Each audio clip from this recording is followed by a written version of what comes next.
Good morning, everybody. I hope you're enjoying your coffee and refreshments.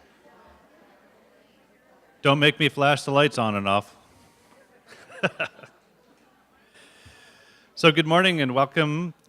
I'd like to welcome all the ECE professionals and policymakers. I'm Eric Peterson. I am your local planning council advocacy chair. I've been on the local planning council for a couple years now. We are recruiting. If you're interested in being on the planning council, talk to one of the people that have the little local planning council members thing, and we'd be happy to have you.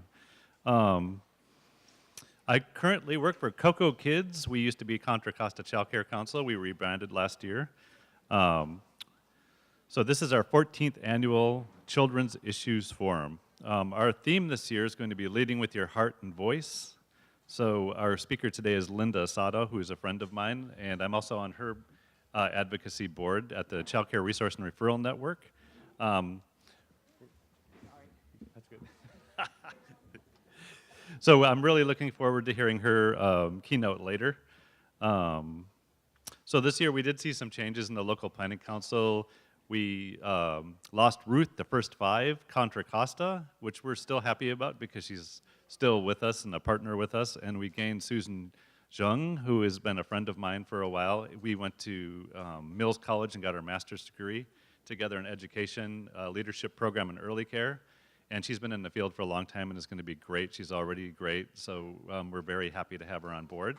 Thank you, Susan. So some people wonder why we have this forum every year. So the reason we do this is it's an opportunity to get our early care and education professionals from the county together with some of our policymakers, and it's a time when we can express some of our concerns, and we get to listen to what our policymakers have to say, what their platform is, what their plans are for the early care and education field. So this is a good opportunity for us, and so we're looking forward to having our policymakers, and I haven't really seen anybody come in yet, but if there's any policymakers or staff, welcome. We're glad that you're here today, and we're looking forward to hearing from you. Is Candace here? Hi, Candace. Thank you for coming. We're looking forward to hearing from you later. So also, really today is about you and everybody in the room. You guys are tireless, dedicated, caring, educated, and we're really happy to have you here. It's about you. So take the information you learned today and go back, bring it to your centers and all of the places that you work. And we're really thankful that you all came today. Take time out of your day to come on a Saturday morning. So with that, I'm going to introduce my boss, Jon Jones from the Contra Costa Child Care Council, formerly CoCo Kids now. He's going to come up and moderate for us. John's been around for a really long time in the field. He's a dedicated advocate, well-spoken, great leader. He's previously the CEO of We Care Services.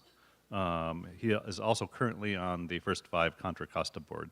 So with that, I'll welcome Jon Jones up to moderate.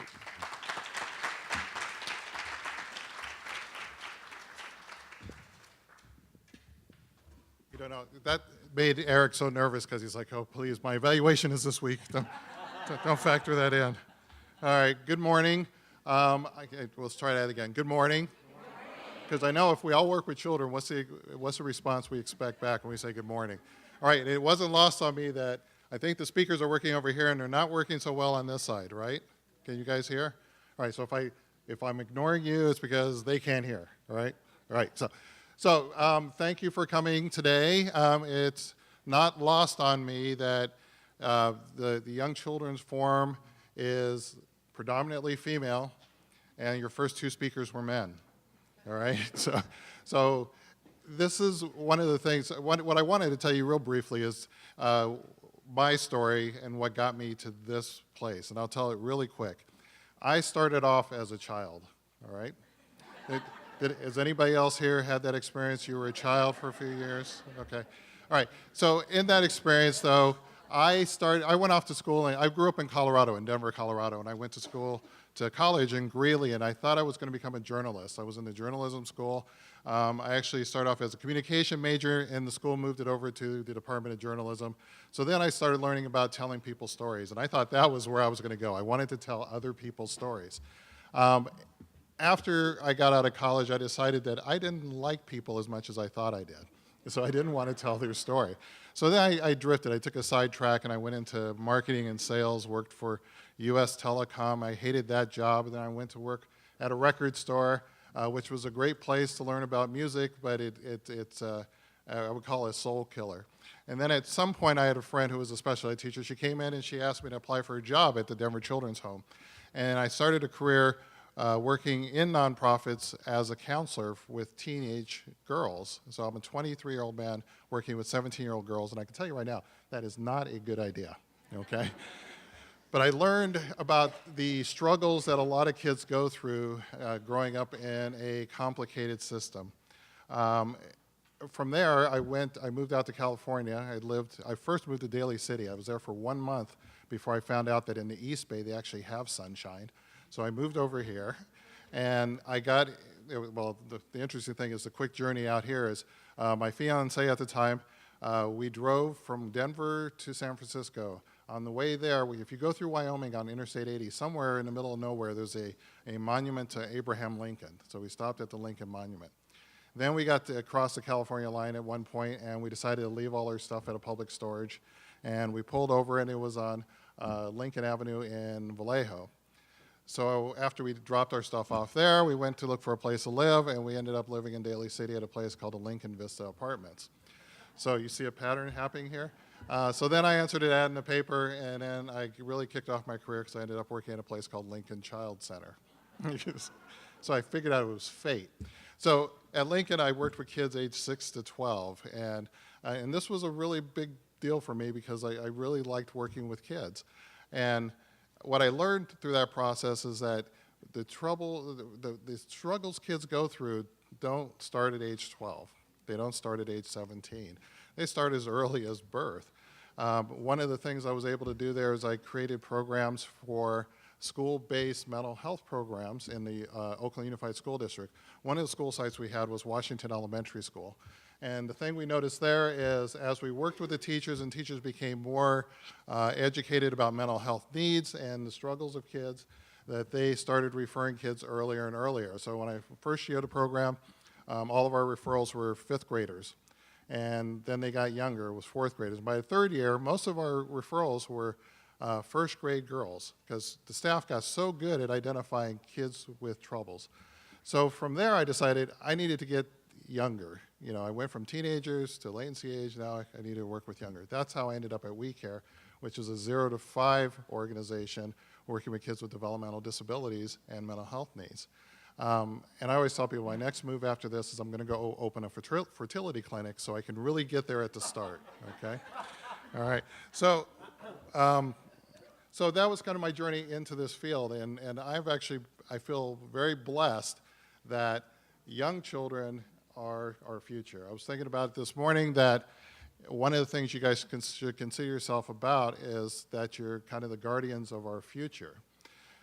It's hard for you, if you think about the events of this week, this month, this year, there's been a lot of traumatic events that have happened to us. I was very proud this week to see high schoolers walking out of class for a real reason, other than just to see their friends or to get on the phone. Yeah, it was a real reason. Okay.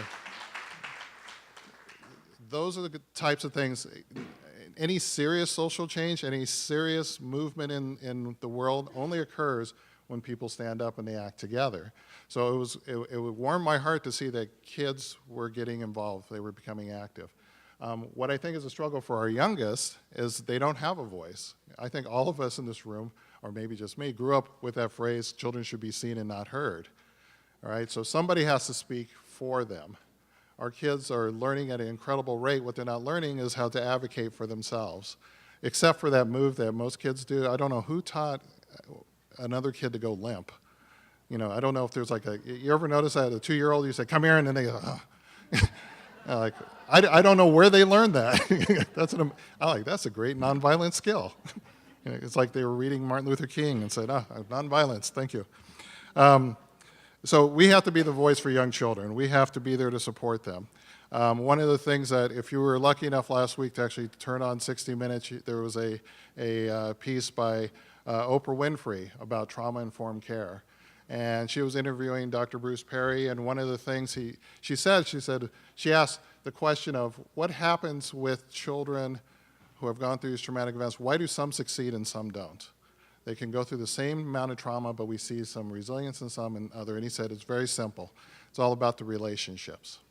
Okay, so relationship, if they have a significant person in their life, they can overcome almost anything. And in Oprah's case, if you watch the after show, her significant people were teachers. These are the people that helped her, and it was interesting because the neighborhood she identified was in Milwaukee, where she actually grew up. And the struggle, and if you know Oprah's story, she went through a lot, and now she's come out as one of the most successful women in the world. So I think that's important to remember, that your role in children's lives is paramount. It's the most important role you could probably have in anybody's life, because that's what's going to determine their success. We have to advocate for them, we have to speak for them, we have to stand up for them, and we have to be there to nurture and guide them. All right? So that's my 2 cents worth and how I got here. I have a reputation for saying what's ever on the top of my head, so if I say something that offends you, just glare at me and then send me an email later, but I will try not to do that. We have a really good program today. As you know, throughout the years, for you guys who come every year, it kind of runs seamlessly, so it's on autopilot right now. It is successful when you guys participate, whether you're talking to the people at your table or you have some really good questions for our keynote speakers. That's what makes the day special. I learn the most from you. I am by far not an expert in everything, but I know enough to be dangerous, okay? So with that, I want to say happy St. Patrick's Day. Hope you wore your green. There's no pinching allowed, okay? Happy Women's History Month. You know, be proud. And like I said, I don't know why we have a month for certain things when this goes on all year long. So with that, I want to bring up the superintendent of the Contra Costa County Schools, Karen Sakata. And Karen, I just want to point out, is one person that when she went into this role, in my experience, she was the first superintendent who actually answered her own phone, so I was excited. And I called her, I did not get her secretary, she answered her phone. So I want to welcome up Karen Sakata. Come on up.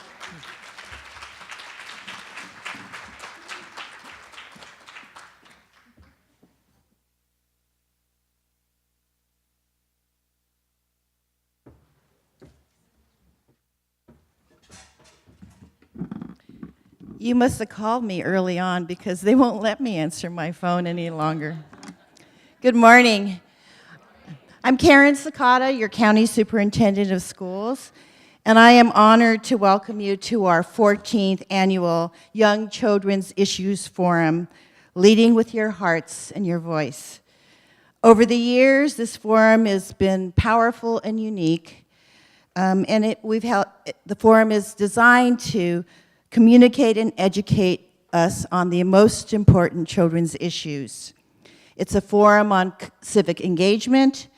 It's a forum on advocacy on behalf of young children that we serve in our county. As your county superintendent of schools, I'm especially proud of the partnership that we've always had with the local planning council, the LPC.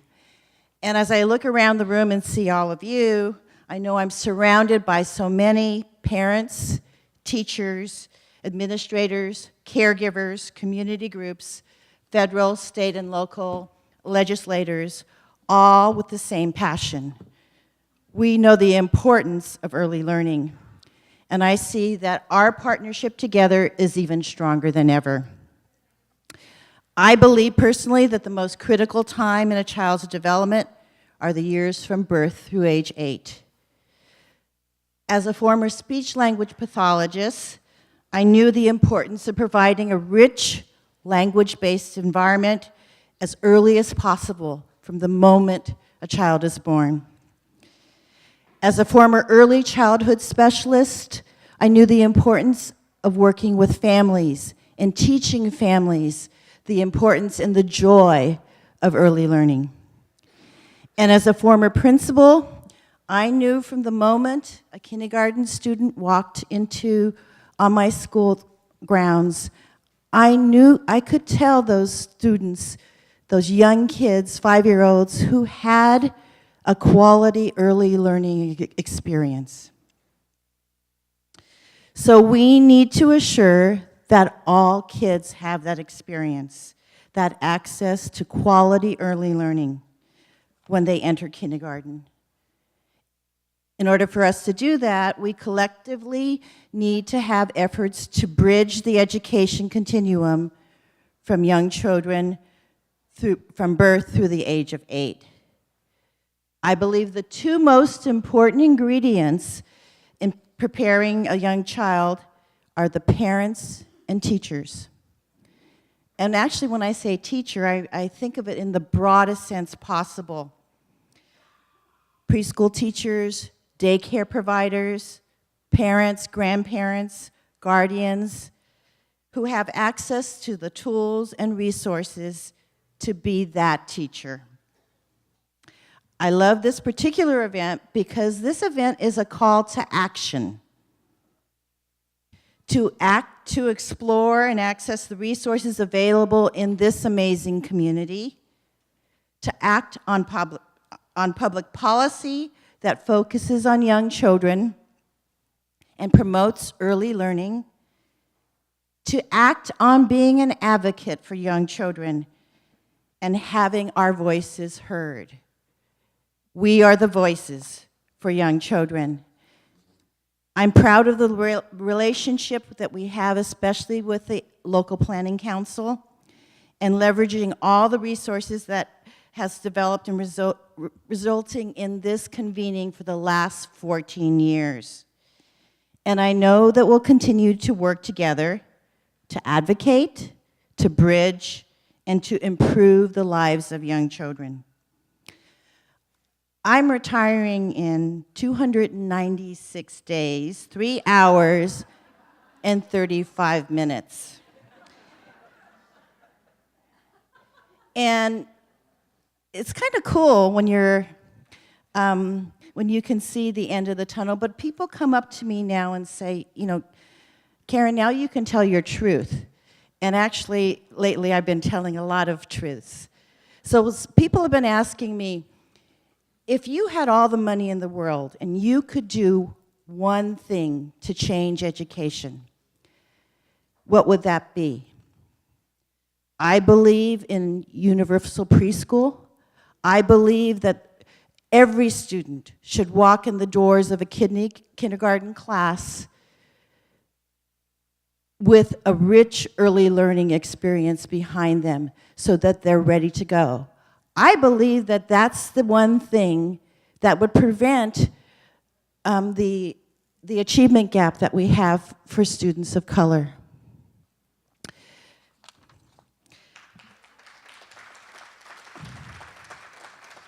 I also believe that preschool teachers are just like any other teachers, and preschool teachers should be paid commensurate with K-12 teachers.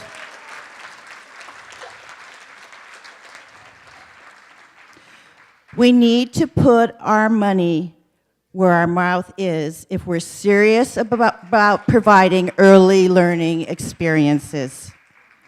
It starts here, it starts now, and it starts with all of you. Thank you for being that bridge.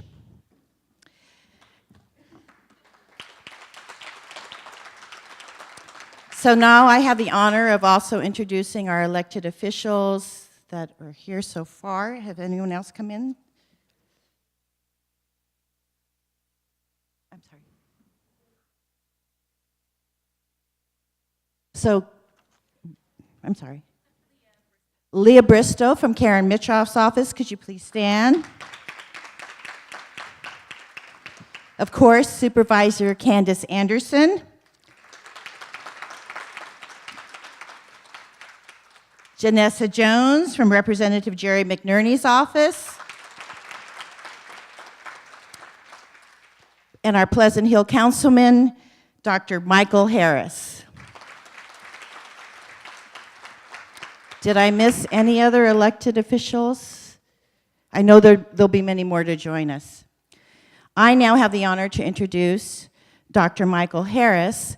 And Michael and I are fellow Rotarians. Actually, we were in this room last night for the Rotary St. Patrick's Day fundraiser together. And you know, I didn't realize until I was given the honor to introduce Michael that he is a doctor of optometry, so we have a lot of in common because both my son and my new daughter-in-law, as of 1 week, are optometrists.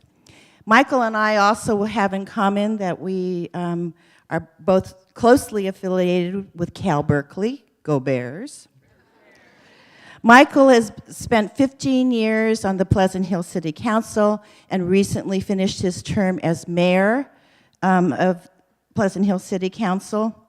He is a professor emeritus at the University of California, Berkeley, Go Bears, Optometry School. You know, that Go Bears is reflexive.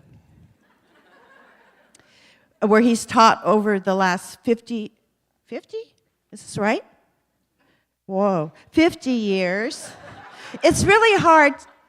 I mean, I think of him as only 40 years old. That's why it shocked me so much. And he has always worked on behalf of young children in education and has been passionate about it in his numerous programs, fellowships, and awards, and that he has established to enhance children's education. And he has also been instrumental in the new efforts to build the new Pleasant Hill Library, which we're very proud of. So without further ado, I'd like to introduce to you Dr. Michael Harris.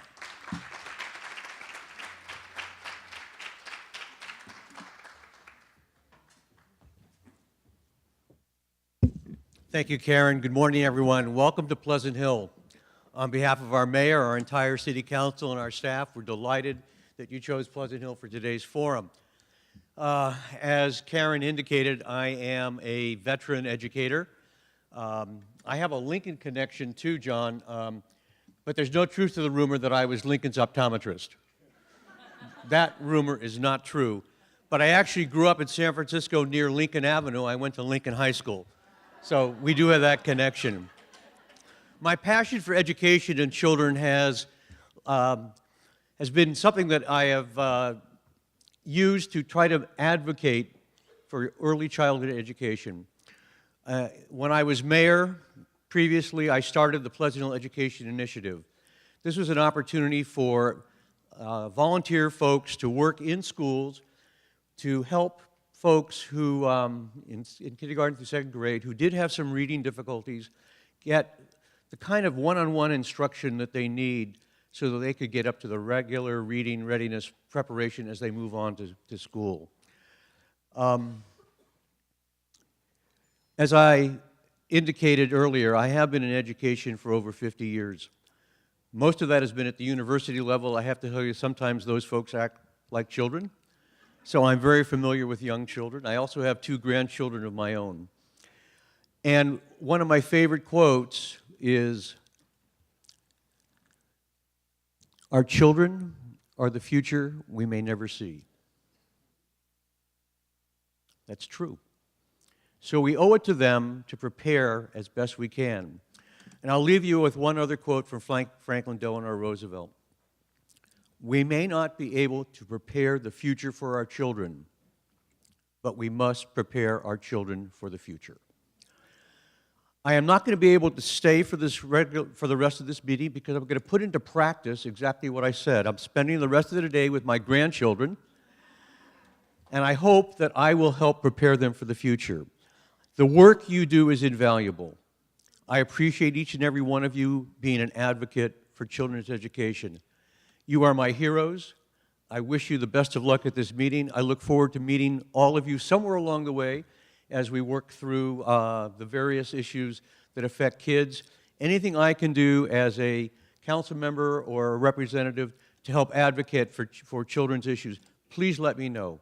I believe that this is the primary goal of us as adults, is to make sure that our children are adequately prepared to become adults who are responsible, caring individuals. Thanks again for all you do. Have a great conference.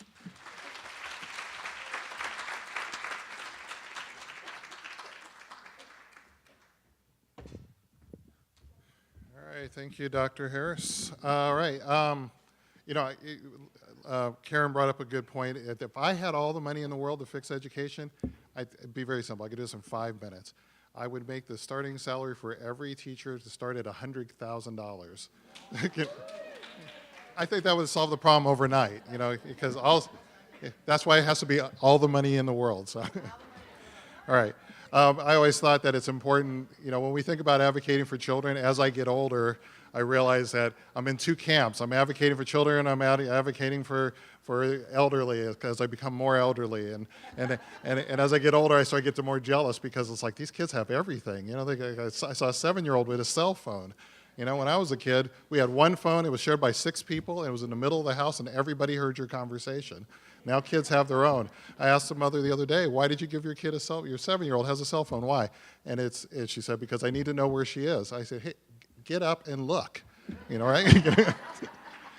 My own wife literally called her son called him to dinner on his phone. He was upstairs. All right, so get up and look. That's the cure. All right.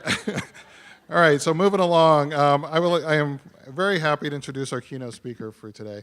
The California Child Care Resource and Referral Network is a backbone of a lot of what goes on policy-wise. They're constantly up in Sacramento talking to legislators. They're working with multiple groups throughout the state about child care issues, about children's issues. They are at the forefront leading in policy, doing a lot of the work that a lot of us often say, oh, I wish somebody was thinking about that. Linda is one of those people who's often thinking about that. She does it with, not just by herself, but with a network of people to really try and figure out ways to make the whole system work seamlessly, smoothly, and more importantly, on behalf of children. One of the key things that's important is as policy is made, if every policy was made with the simple question, how does this affect children, we'd have much better policy. Even when it comes to tunnels for waterways or even the bullet train, and I can tell you right now, I'm trying to plan a preschool on the bullet train so we can put kids on there, let them go for a really cool ride, come back and they'd be more educated. But if decisions were made thinking about kids first, I guarantee you we'd have higher quality systems. Linda has been with the Resource and Referral Network for 6 years. 6 years, yeah. And I've been at CoCo Kids for 4 years, so when I came through the door, she was one of the first people I saw. So I want to welcome her up. She's formerly executive director of Wu Yi in San Francisco, so she is well versed in all child care needs. And like I said, she is one of the people I rely on in working with legislatures and conducting policy and bouncing things off. So welcome, Linda Santo. And as she comes up, I want to remind you, I think there's cards on the table. So if you have questions, write them down as she speaks, and then we have a Q&A session after she's finished. So, and Susan will be around collecting those.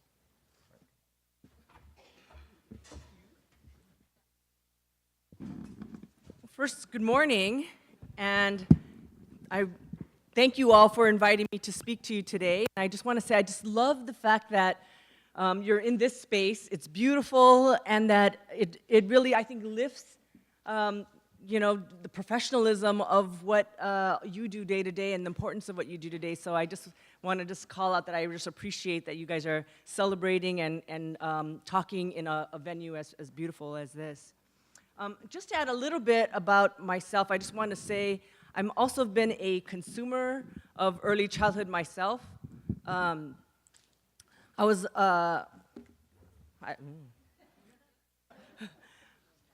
went to preschool in Los Angeles. I was a Head Start kid, so I was able to be a beneficiary of that. When I had my child, she was in a family child care home and a preschool in San Francisco.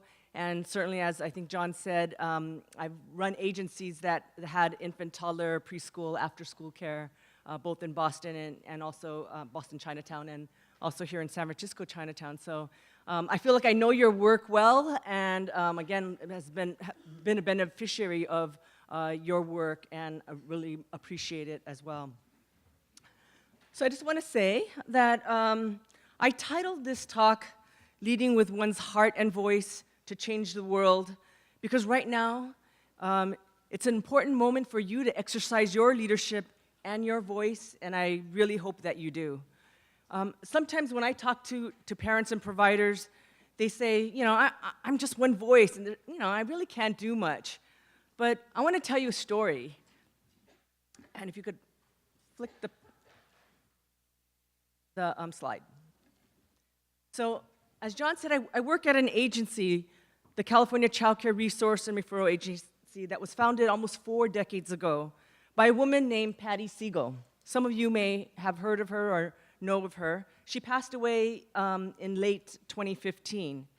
But Patty not only started the agency that I work at, but she was a catalyst and an advocate for much of California's early childhood system today. And she was instrumental as part of a national movement of ECE voices across the country fighting for affordable, accessible childcare. And Patty's story begins as a new mother in the 1970s, at a time when women were entering the workforce and childcare was not easy to find or readily available. So Patty opened her infamous yellow garage, we all call it the yellow garage, for parents to gather for playgroups. And there were 12 families taking turns caring for their children out of her garage, and then within weeks, she had a waiting list of families. She even began assisting others in starting their own playgroups in their homes. And as women shared their stories and their need, Patty saw that there was a huge, unorganized demand for childcare. And organizing and seeking funds to start, this work, she started what was called the Child Care Switchboard, which is now called the San Francisco Children's Council. It's one of the resource referral agencies in San Francisco. And then she sought other organizations who were working with parents in need and found Bananas in Alameda. And then searching out some more, she found another organization in Los Angeles that was founded by the Junior League called the Child Care Information Services in Pasadena. And then Patty and Analyst, that's the co-director of Bananas at that time, decided that it was important that parents had as many childcare options as possible and the information they needed to meet their needs. And soon, and as part of that, she found out that licensing, she learned about licensing, and that there was a county interpretation in California law that discriminated against non-English speakers and unwed mothers from obtaining a family child care license. So Patty and Analyst, they sought legal assistance to sue the state to remove the discriminatory licensing practices, and in the course of the negotiations with the state of California on this, they caught the attention of then Governor Jerry Brown, Governor Jerry Brown in his first stint as governor. Because at that time, he had vetoed $10 million of child care expansion. Because what he wanted to see was funds available for alternative child care that's intended to expand parental choice, because at that time there were only centers. And so he wanted to also address the geographic equity and distribution of child care funds and services for low-income families. And so that led to with Analyst and Patty working with various folks in the state with this charge by the governor, that led to, it's called AB 3059, which started the AP programs, or the alternative child care programs, and it expanded some resource and referral agencies to 11 more counties, and it started the family child care education networks. And so with this experience in California and connecting with other child care information services in other states, Patty saw that she could help policymakers understand child care issues and affect policy, and thus California's story and organizing with other advocates in other states started the National Association of Child Care Resource and Referral Agencies in Washington, D.C., and because their interest was to affect federal policy and to raise the visibility of child care issues nationally. And this organization, the acronym, we call it NACRA at the time, it's now called Child Care Aware of America, but that was instrumental in helping to see the Child Care Development Block Grant Act passed about 2 decades ago, and then it also its reauthorization in 2014. So I think that the takeaway that I want you to hear on this one is that Patty was a true believer and a doer in seeking equality for women, justice for those who felt they didn't have a place or voice, and faith that if given the opportunity, access, and resources, people will step forward for themselves and for the greater good of others. You know, Patty was a real inspiration to many. She was a leader that built new leaders. She didn't do this all by herself. She was a mentor for other colleagues and built many leaders and had an army of followers, all in service of the cause being childcare, because they trusted her leadership and because of the relationship that she built with them. And just like you build relationships with your colleagues here and also with the parents that you serve. And so Patty encouraged people and gave them confidence for them to tell their stories in their own words and to recognize that the power that they had, especially when they did it with others. And with that belief, she founded Parent Voices. Some people may have heard of Parent Voices or have seen their t-shirts in blue. Contra Costa has a Parent Voices chapter. There you go, Candy, right on. A grassroots parent leadership development and advocacy effort, and they're associated with the R&Rs, and that continues to be effective in influencing state policy and the budget, supporting children and families. And Patty also encouraged individuals who have now become leaders, or that are leaders, and have shared their own personal pain, injustices, and injuries to do what they can to do better for others. In Contra Costa, you have one of these parent leaders. This story actually takes place in Alameda County, but she's here in Contra Costa and is also known as the mother of Trustline, and that's Mary Beth Phillips. Some people may have heard of her. Her story was that before Trustline, and actually if you could just push that slide, 30 years ago, when Mary Beth was a graduate student, she left her baby with a nanny that was referred to her by a neighbor, and just for an hour and a half before her daughter was rushed to the hospital, comatose and convulsing, she was the victim, the baby was a victim of violent shaking by the caregiver. Both her daughter's retinas were detached from the abuse, and she's blinded for life. She's very successful now, but I can tell you that story a little bit later if you want. But 3 years after her daughter lay near death from her injuries, the nanny was convicted of felony child abuse. She was fined $100, required to perform 2,000 hours of community service, and she was put on 5 years of probation. Yeah, just by your reaction, I know you'll get the reason why Mary Beth was so incensed with this. But the judge ignored the arguments of both Mary Beth and the Alameda County District Attorney, and the nanny was allowed to continue to work as a child care provider. And for a time, this convicted child abuser worked as a nanny for other families. And so you could see that Mary Beth this was just straight out wrong. And so she put her energies into advocacy. Her persistence and protection so that other families won't unknowingly place their child in harm's way is what got us Trustline today. And 30 years, it celebrated its 30th year in 2017. Trustline has 1 million registrants on it, and this is what they're most proud of, is that 11,000 individuals were denied the ability to work because those 11,000 individuals had criminal records that prevents them from caring for children. And there's certain definitions about that, and you could even see from the slides how many, about 10% of the applicants are refused what we call clearance because of something in their criminal history. And these are just two examples of telling one's truth to power that can change lives, systems, and the work that you do. And I can't emphasize enough the power of your stories and your voice to change policies.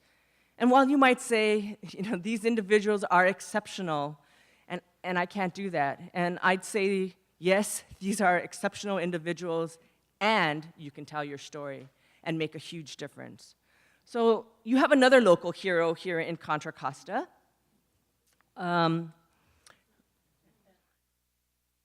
Yep. Retired Congressman George Miller. George Miller was chair of the powerful House Education and Labor Committee, and he championed child care at the federal level. And he used examples of California in his own work. His staff people always wanted to know how federal funds impacted us in California, and he used his position to carry significant wins for ECE, for the ECE field, including the child care development and block grant. And so your stories, your work, your knowledge is what fueled his knowledge and the ability for him to do his part.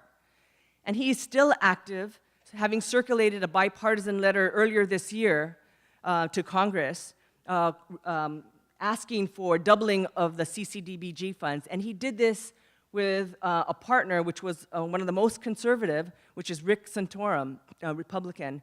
And so just doing this in bipartisan way, continuing his work to advocate on behalf of young children. So I think you get my point, that your voices and your experience matters. Your truth matters in changing and making policy.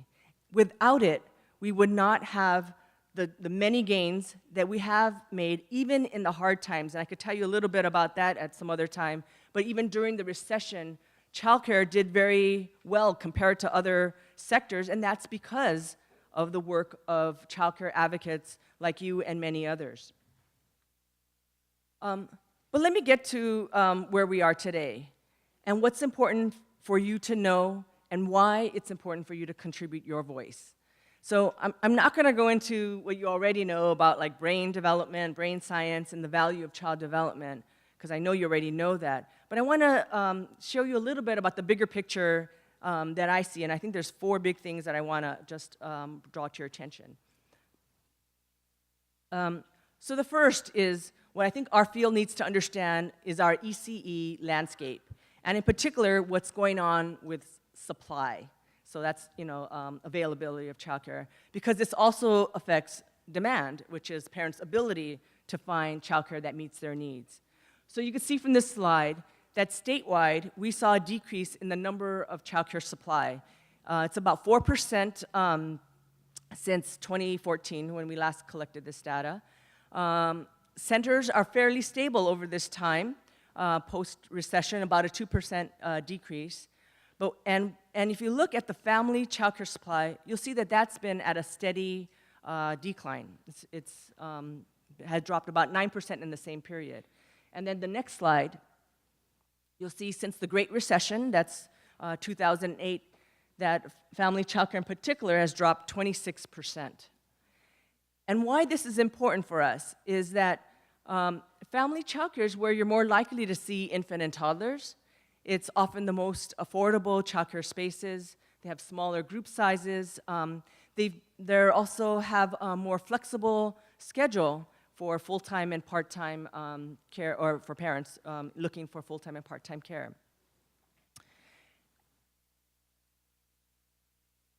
And at the same time, you'll see that, or you may know that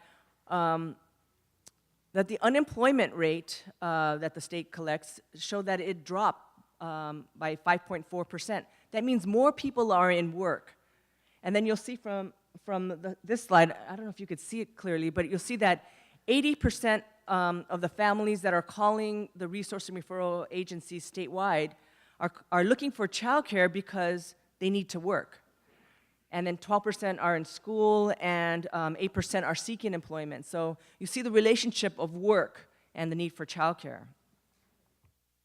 The next slide, you'll see, this is what the drop looks like by regions. And so, because some people might think, well, is it just like in the Central Valley, or, no, you'll see that it's actually across California. And then if you show the next slide, you'll see these are the counties with the highest drop, and you'll notice Contra Costa is there on the bottom, the last one there. And a lot of the other ones are rural areas in the north, but you're one of the ones that have a major metropolitan or urban area. And then we also know that parents' work schedules are changing. They're changing because of, well, just the demands of work. So you'll see, you'll know, and you probably experience it yourselves, is that parents also work odd hours now, or they're working night shift or split shifts. Actually, I just heard that nationally, 41% are 40% are having split shift kind of work schedules. So you'll see the flexibility for childcare is really important for a lot of the families that are working. And so again, why family childcare particularly is important. And then actually, this is not just a trend here in California, but nationally, family childcare has been dropping, and people aren't sure why. We're not sure if it has to do with minimum wage being a competition or an alternative, or better alternative than family childcare. Is it because family childcare providers are aging out? Is it because of Airbnb? Is it because of higher requirements? These are some of the reasons why we need to know from you. And so in crafting policy solutions, it's good to know, and it's important to know why this trend might be happening. Okay, I think I lost my pages here. The second big thing that I want you to know, and which you will know very acutely, and it's the next slide, is wages for providers.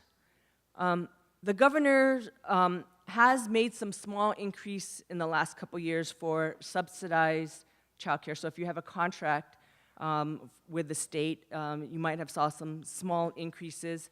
Also, if you're receiving voucher payments, you might have saw a small increase also because they've increased the regional market rate.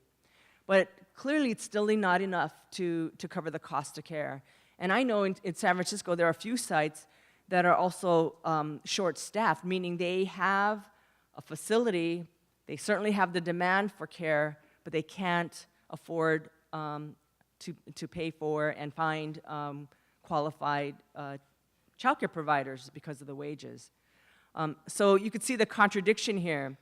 And then we know that parents can't pay anymore, so there has to be a better way because we can't price parents out too, because I'm sure you've heard many different headlines or stories about even childcare being more expensive than college in some places. But we do need to understand what's going on for parents. And that's the third big thing, because I think this also affects policy solutions. But what are their needs? Is it full-time care? Is it part-time care? Is it flexible care? Is the system a burden to them? Is there enough accessible care? Last year, some of the parents, through Parent Voices, were also finding like the system was a big problem for them. And it was hard for them to have stable care because of the difficulty of always having to recertify, going back and saying, hey, this is my pay stubs, and every couple months, and that created some instability in their ability to have care, and certainly that affected the providers because of the payments for their care. And so they were able to win what they were calling 12-month eligibility for parents, which yes. Well, that's again an example of how parents are able to speak what their need is and affecting policy change.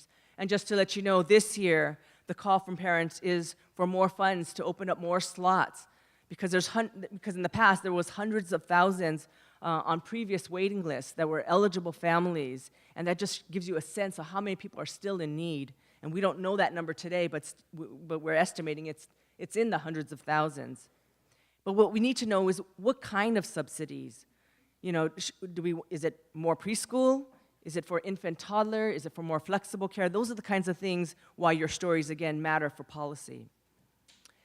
And I think the fourth thing, too, is that quality is also important for addressing child outcomes. I think people talked about that. The superintendent talked about that. And that advocacy and research has also talked about the early childhood experience helping to address that achievement gap longer term. But we know that affects the cost of care as well, and we can't sacrifice wages of teachers for that solution. And so we have to think about both building and supporting quality and making this supply accessible and affordable for families and not on the back of the childcare workforce. So these are all the policy decisions that our legislators have to piece together in our fragile ECE system.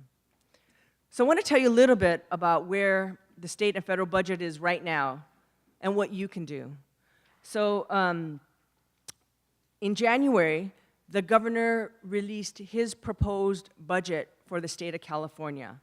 And he had some assumptions when he releases that budget. He made some assumptions about what revenues would look like. His revenues were lower than what the legislative analyst's office said. So, he was pretty conservative in what he thought our revenues would be going forward.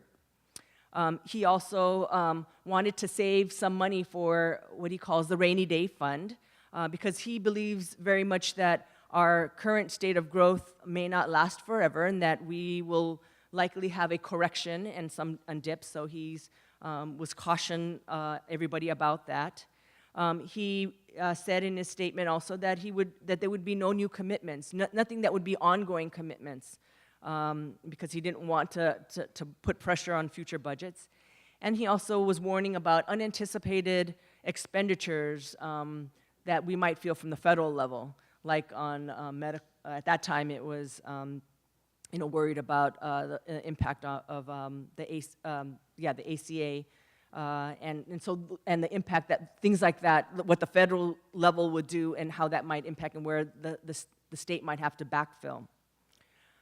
So I just want to say that was just his backdrop in his cautionary tale when he released his budget in January. And his budget for childcare, there were a couple things that he did. And again, it depends on how you spin it, because you could say, wow, it sounds like a lot of money they're putting into childcare. But basically, he had a multi-year commitment a few years ago to increase rates.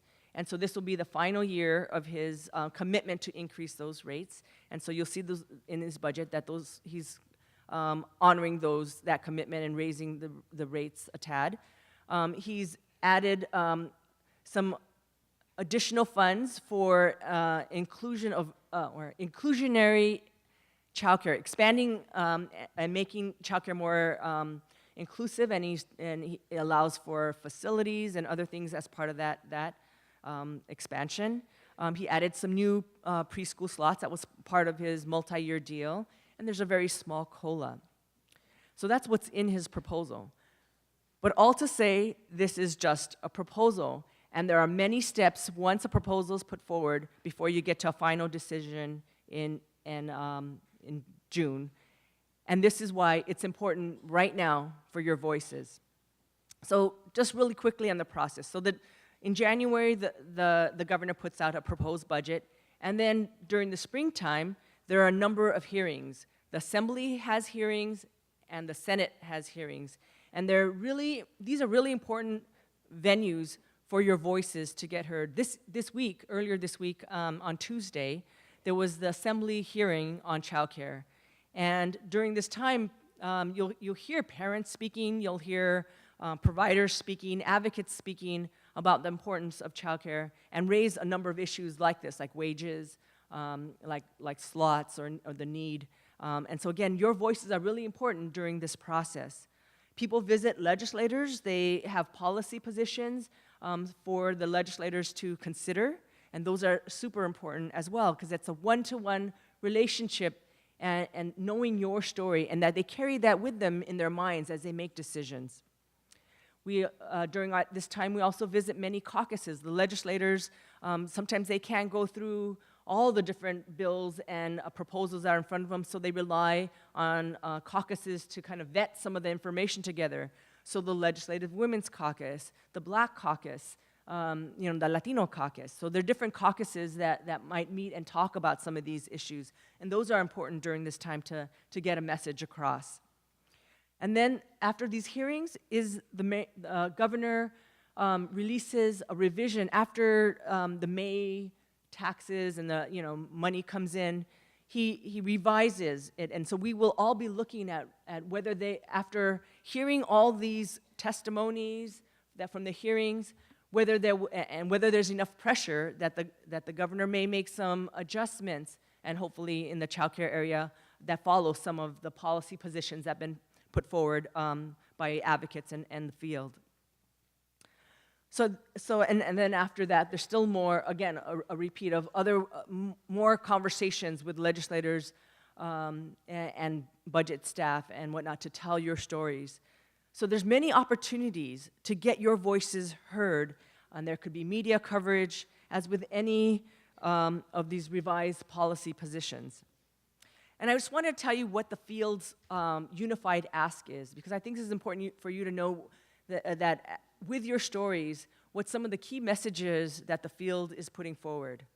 What the ask is by advocates, a unified ask, and I actually have some copies if people are interested in seeing it, is $1 billion increase in childcare for childcare spaces to immediately improve access for Californians, and that includes an infant-toddler adjustment rate factor for some of the childcare contractors, for professional development days, for startup funds for centers, and as a percentage to convert preschool slots to infant-toddler slots.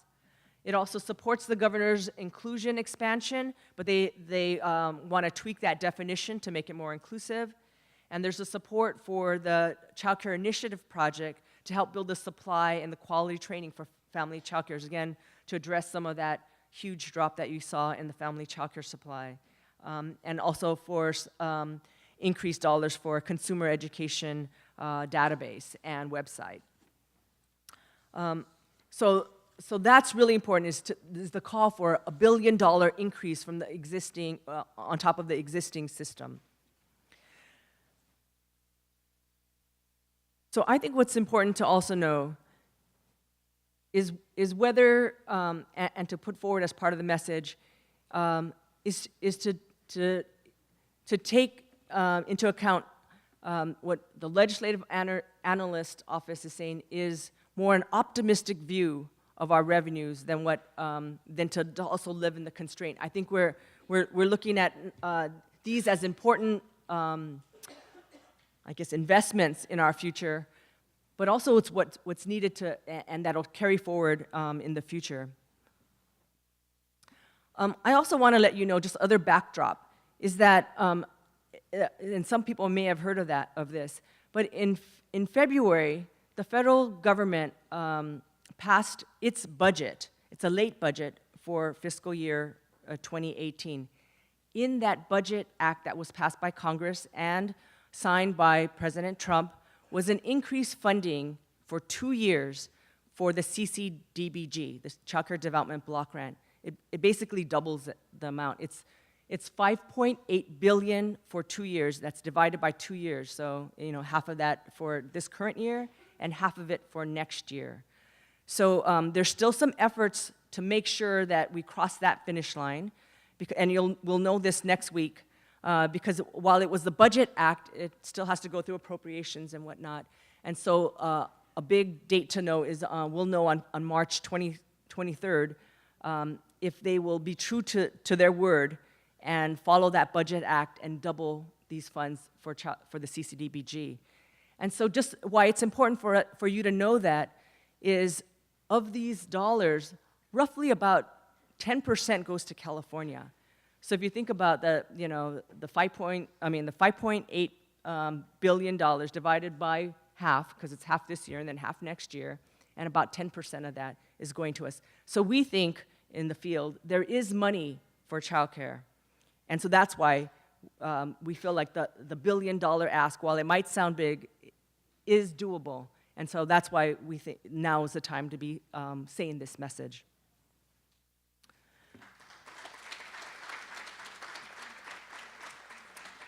And also wanted to point out, this is for long term, but you can just point to that last slide, is that while we're doing the, like I said, it's for 2 years, and so there's going to be a lot of work to try to make sure that it's sustained beyond 2 years. So there'll be a lot of advocacy on the federal level. But I just wanted to point this out because this is the National Field's North Star. This was put forward by two representatives senators in Congress, and it's about a $60 billion ask nationally. But I think the point is you can't get anywhere unless you ask for money, and you have to be bold and put it out there. And so while this act may not get passed in Congress, the point is that it's put out there, and that people should know about it. And I know here in California, I think our charge is to make sure that at least the Democratic representatives sign on to this act. But I just want to, I know that's a little farther down the line, but I just want to put it out there. So back to California, what you can do to get involved. Again, as I mentioned, your stories and your experience needs to be heard. And it could happen through numbers of ways. It doesn't have to be like Mary Beth and Patty. It could be like those signs that you just saw. They're super effective to tell your story. It could go viral. You could do it, you know, you can, and if you can, go up and testify. There's many people that help organize that, and certainly the local planning council could help you connect with that and organize that, and certainly with parent voices here in the county, you'll be able to do that, or your parents could be able to tell their stories. And there's many places that you could keep informed. You could give your email to the local planning council. Make sure you're on listservs. Get on their newsletters to keep informed. And it's important, especially this year too, because remember, we have a new governor's race coming up this year. All the candidates have talked about, or the major candidates have talked about ECE, and we want to make sure not only does a candidate understand your issues, but whoever gets it in the Capitol, that they honor that commitment and what they said during the campaign trail, and that you are what's going to keep them accountable to what they say. And so we need a visibility campaign. We hope that you will be involved, and certainly if you want to make visits, we would be very excited to include you in that. So with that, I just want to say your voice matters, and I hope you use it. Thank you so much.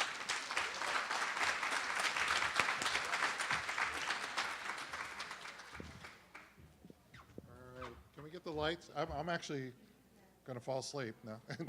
Not because of Linda, but it's so dark in here. All right. Did we have any questions that were coming up this way? Years ago, before there was Oprah, before there was Ricky Lake, there was Phil Donahue. You remember that show? It's an age check. I think my mother had a crush on Phil Donahue. So he always had great questions that he would ask.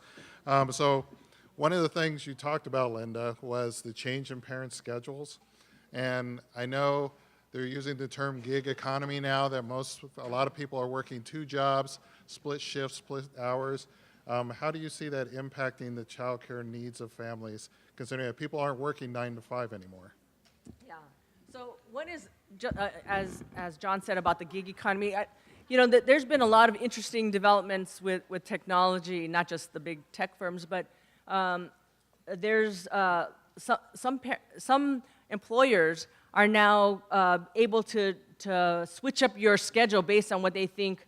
You know, oh, I think I'm not going to have that many people, you know, in their business come today, so we're going to change your hours. We don't need you today, or that kind of stuff. And so parents are now, their schedules are now changing, also based on how the employers are trying to make it more efficient for themselves by, you know, just calling in workers when they need it, right? So how it affects childcare is like, if you are, if you're on the subsidy, and you only get a subsidy based on your hours of work, you know, that's a lot, or had been a lot of the change.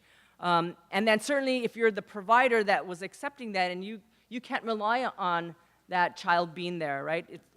And then getting paid for that. So it affects your income as a provider if you're getting paid by an hourly rate, or by someone's schedule that shifts.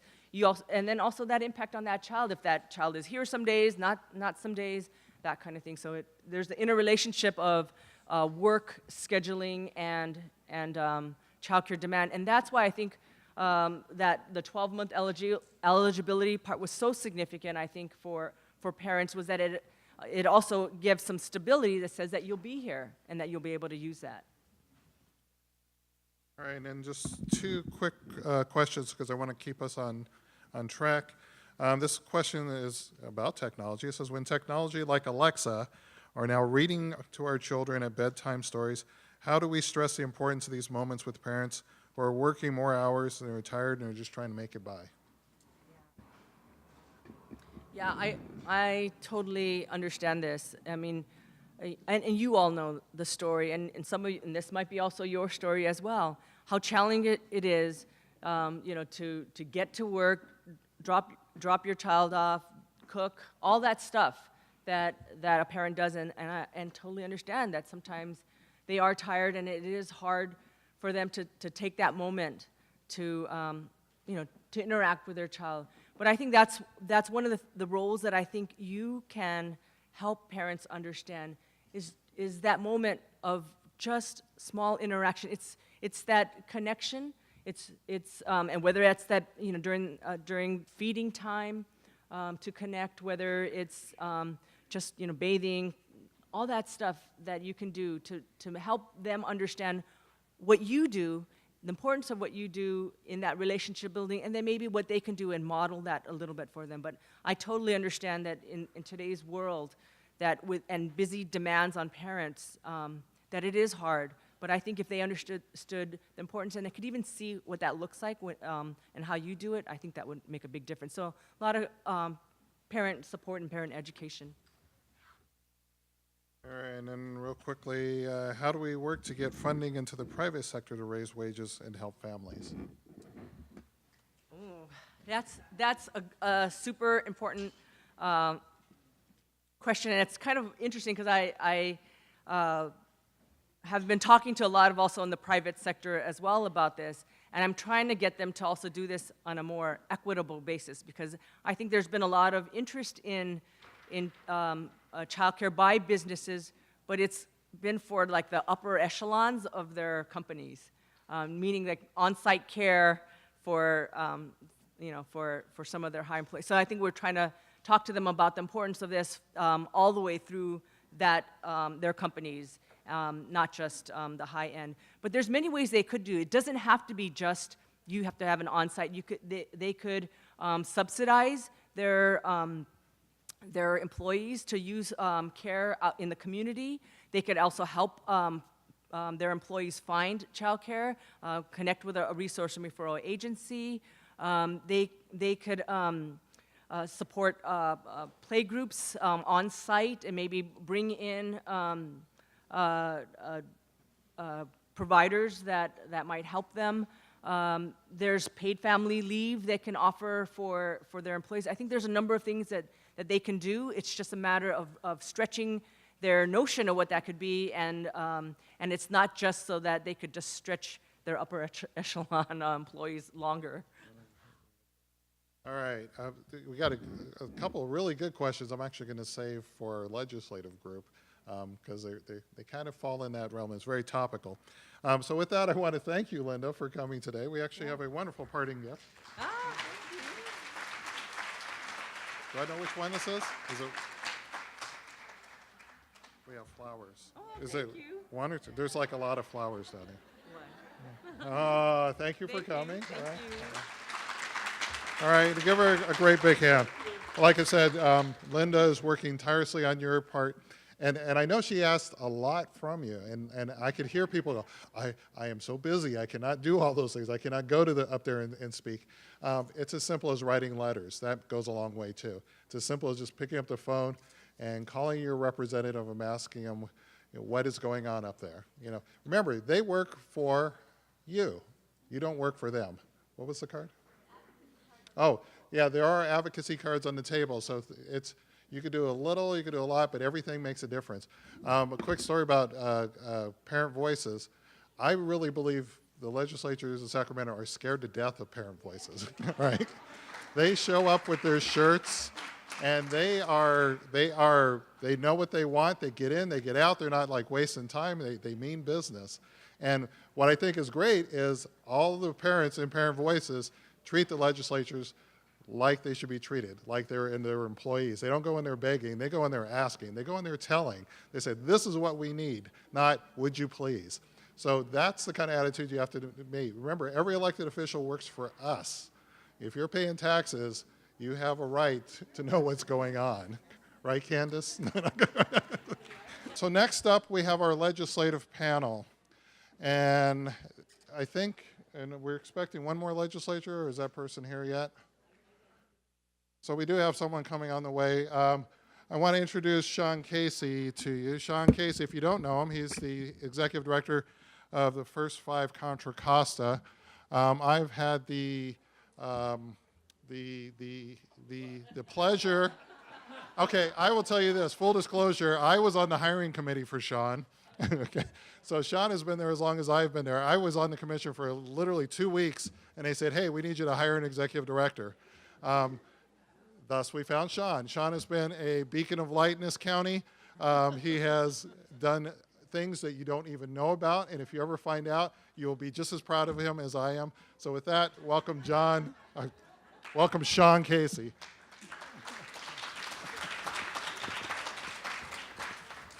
Thank you. Why do you want to come up now? We'll get started, and I think we're expecting Congressman DeSaulnier to join us at any moment, and he will join us. I think he will. He's on mark time? Okay, I'll tell him you said that. That's true, you know that. Now we've got lots of chairs to choose Why don't you take the middle two, and we'll say the last, Mark will get the last chair. And is it okay if I use this mic? Yes, please. Okay, yep. Okay, is this working? Okay, good. And that you can have that one. Testing. Testing. Great. So, okay, so for the next, I think we have about 45 minutes or so. This is your opportunity to hear from and ask questions of some of your most important elected leaders in the county. So I want to say a few things first, and then I will we'll have some questions that I'll be asking folks.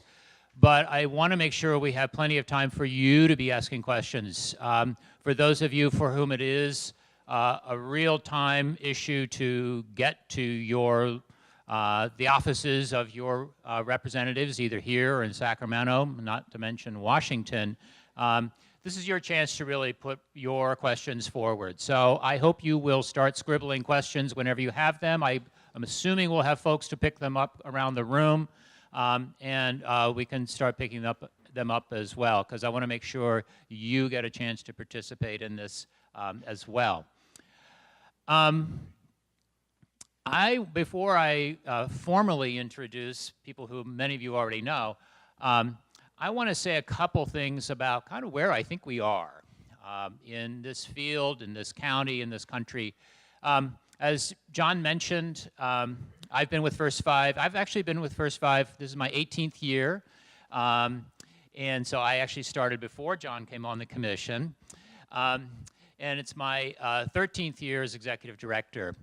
And I know many of you have been in the business even longer than that. It's always amazing to me the dedication I see in this field of folks who make this their life, despite it being a field that has challenges that most people would not want to take on. That is a unique aspect of this field, and one of the things I think it has done is it has really helped to move us forward, the dedication that we have among the workforce itself. And in the years that I've been at First Five, in the last couple years, has when I've really begun to see that there is real traction, not only locally, not only in California, but at a national level, a real traction in the attention that people in positions of power are willing to pay for our issues. I think it is amazing that Governor Brown, after 8 years, is actually entertaining increasing preschool for a man who didn't seem to care about kids much for a while there. It is really impressive how the national lobbying and advocacy for children is really starting to penetrate into Congress. The bill, the act that Linda put up on the screen there, if you could see it, is a huge step forward that Senator Patty Murray is supporting. This is not the political climate to pass it, but it will be the basis for whatever does come down the road eventually. So this is a really important time. So I guess my theme today is this is a time of transition. And there's a lot that we have accomplished to get here now. Locally, many of you have been involved in the QRIS work that we've been doing to raise the quality of early learning. The important thing about that is also we raise the quality so that it is valued, so that you are valued. So it is also just raising the visibility of the work at the same time. So the work that you've been doing has been really important in that respect as well. I'm feeling like this mic is kind of failing a little bit. We had problems with Mike last night. Okay. So I'm just going to shout. So there's just a lot that has come to fruition, that has come together. I feel like in our county, the work that we are doing together is like nothing that's happened before. With our resource and referral agency, with the LPC, with First Five, with our colleges, with you, I just feel like there is so much more happening together than ever happened before in our county. There's a lot more to do, but I feel like we're really on the right path. And that path will eventually lead to the sources of funding and power locally, statewide, and federally. That's really the path that we're on. So today is our opportunity to kind of just check in to see kind of what our local elected leaders are seeing and what they're hearing and kind of where they are standing on this issue. So I want to formally introduce Karen Mitchoff, who is Supervisor for District 4, and this year is Chair of the Board of Supervisors. And also, oh, thank you. Also, Candace Andersen, who is Supervisor for District 2. And right on time, yes, hi Mark, how are you? See you.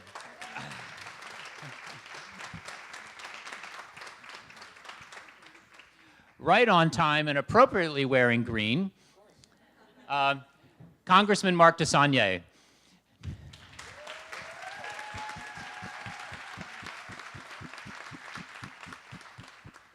And so since you're here, Mark, I have to say what I always say when I'm in the room with you. Let everyone know there are 435 elected members of the House of Representatives. Only one of them has been a member of a First Five commission, and that's Mark DeSaulnier.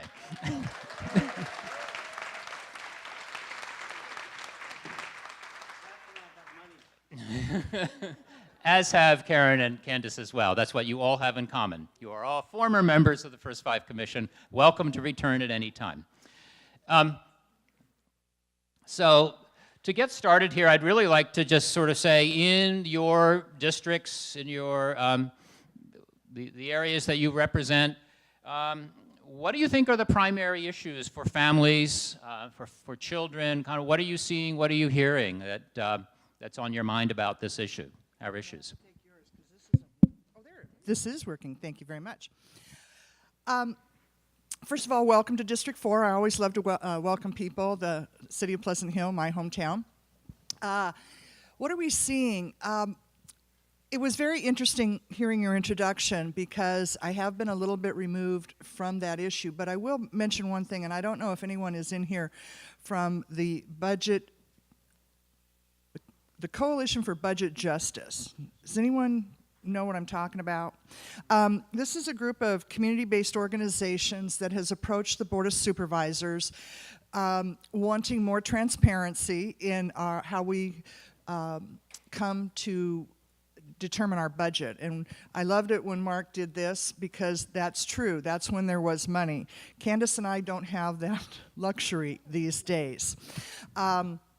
So our budget process has become a little bit more truncated, but it is still transparent. The one thing they're talking about is what are the priorities for the Board of Supervisors. And something that Mark started when he was on the board, and the Board of Supervisors and county staff have gotten away from, is the children's impact statement. Every board order was supposed to have, there's 5 issues, and of course they're fleeing my mind right now, but they're all good. They're all relating to children and families. And a lot of the board orders that we do these days, unfortunately, have not been impacting families because they're the routine kind of things, like we're going to be building a new county administration building. Yes, you could make an argument about how that helps children and families, but not a lot. So I am going to take that back, and we're going to start getting that back in there, because for one thing, it's a reminder of what we need to do. I will say, and I know that Candace wants to talk about this too, we have put general fund dollars, these are discretionary dollars, into programs to help children and families relative to health care and relative to the immigration issue. And I don't want to take everything here because Candace needs to share with that too. But we've, relative to undocumented individuals and safety and trying to relieve that fear.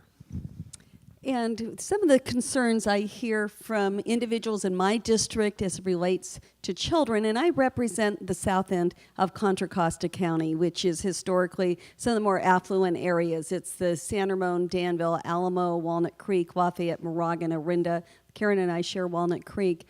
Safety is a big issue, and we continue, whether it be gun safety, whether it be intruders on campus, whether it just be safety in the neighborhood, that's a serious priority among the individuals in my community.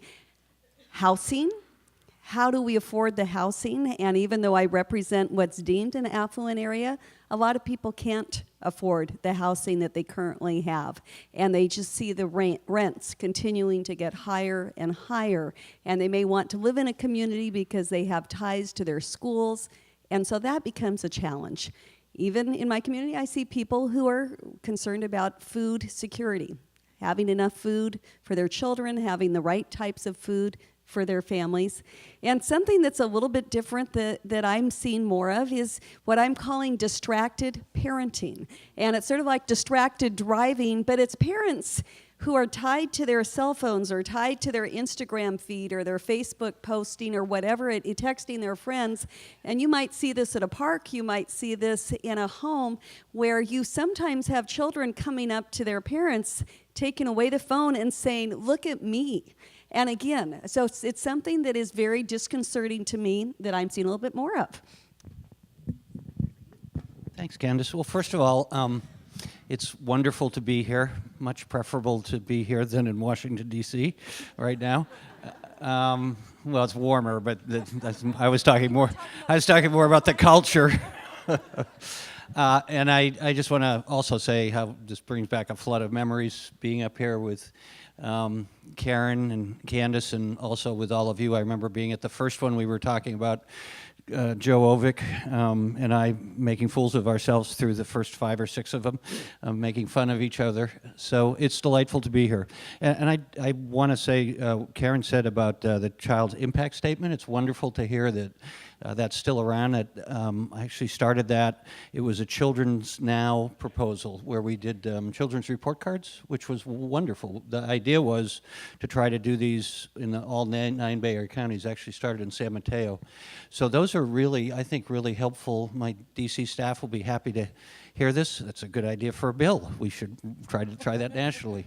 And the idea was every piece of legislation, it would be sort of like the Environmental Quality Act, that you would require departments to think about the impact on children and families, and really could be powerful if it was done right. But I know there's a lot of pressure on staff. So what do I hear in the district? Well, other than things related to national government. One of the things about this county in the almost 30 years I've been in elected office, when you look at polling and surveys, education is right at the top all the time. And it goes back and forth between that and transportation, as you could imagine, and of course now housing cost.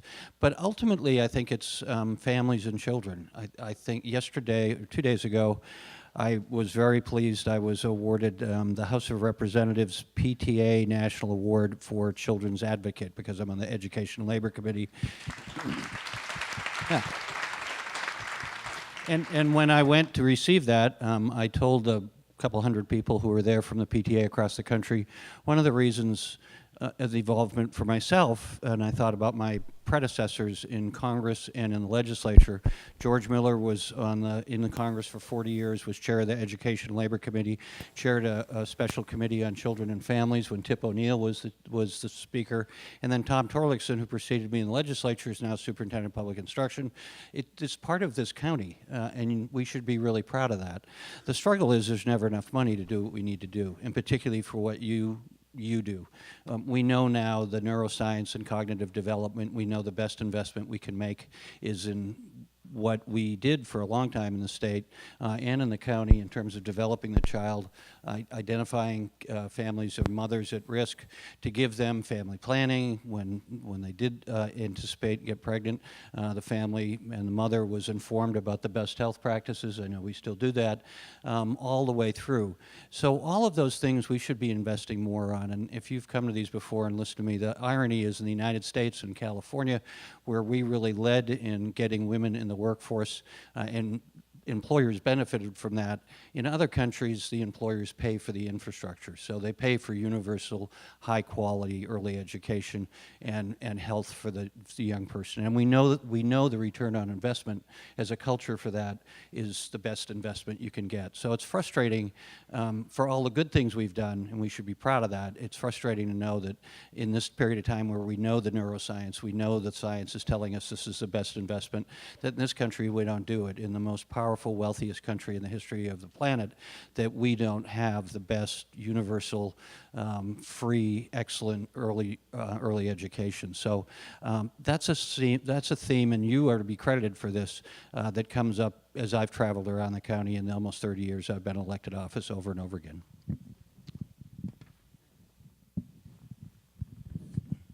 So I want to touch. You need more money. Well, you heard it from him. I need more money, apparently. We all do. I mean, that's the thing. So let's talk a little bit about that. I heard, so we talked, just safety came up. I definitely hear the distracted parenting thing. I think a lot of folks see that. My wife is a social worker in a pediatric clinic. They have to actually put the phone down and say, look at your baby. So that happens. But safety, education, housing, immigration, all these things are big, but within all those things, there are probably opportunities as well. So thinking about how we're addressing those kinds of policies locally and federally, are there opportunities that you see in that as we go forward? Okay. Opportunities. Both Candace and I sit on the Association of Bay Area Governments, which is focused mostly on housing. And then we both are on transportation, our local regional transportation commission, and then the Contra Costa Transportation Authority. I'm going to focus on transportation right now. And you may not think that what that nexus is, but we want to get parents closer to their jobs so they're not spending as much time commuting, so that there is that quality, non-distracted parenting time.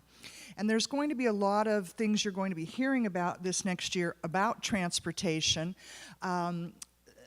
There'll be a regional measure on the June ballot, and then there's going to, I'm hearing a referendum on the November ballot relative to the 12-cent sales tax.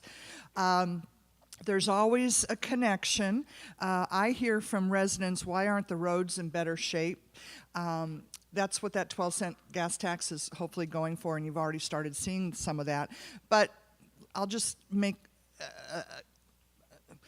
what might seem a little bit off, but you know, you're driving your children to school, you've got to get to work, there's a lot of traffic, and for whatever reason you hit a really bad pothole, it knocks out the balance of your car. That's going to cost you money that you don't have or hadn't budgeted for.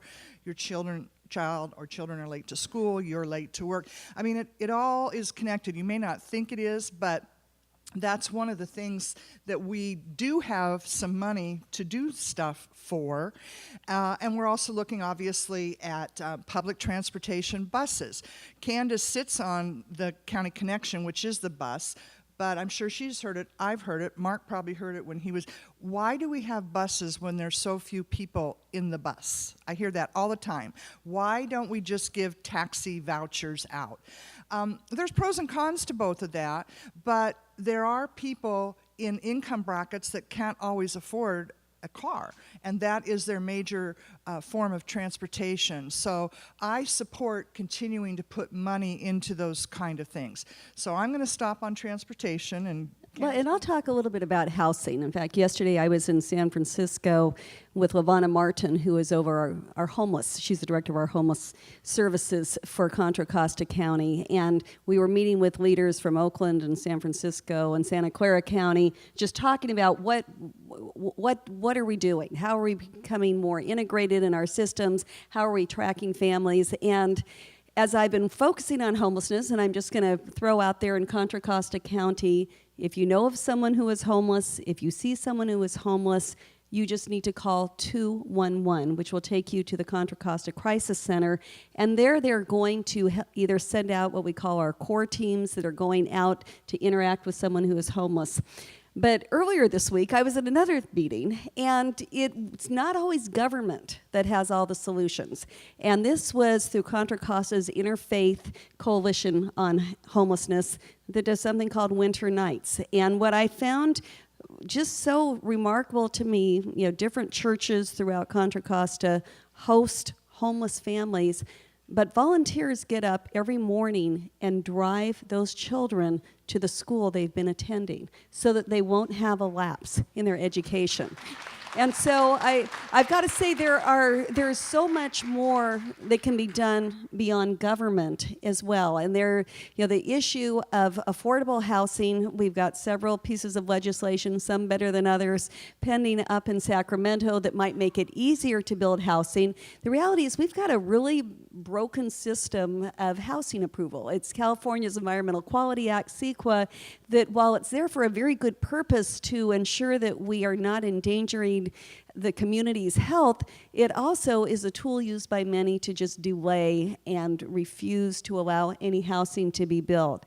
And so in our local roles, I see us as having the ability to sometimes make those hard decisions to say, I know not everyone wants this home being, or this, usually not home, this series of apartments or affordable housing being built close to your community, but you've got to realize this is workforce housing. These are your neighbors, many of us in this room. These are our school teachers. These are our people who are the service workers. I often use the example that I borrow liberally from a Dublin housing official who used to say, we in this community should be housing every single person who works in a doctor's office. The doctor, the physician's assistant, the nurse, the clerk receptionist, the person who comes in and cleans the doctor's office. That's what should be housed in all of our communities, and not just saying certain neighborhoods need to be there. And so as we address the issue of housing security and are able to strengthen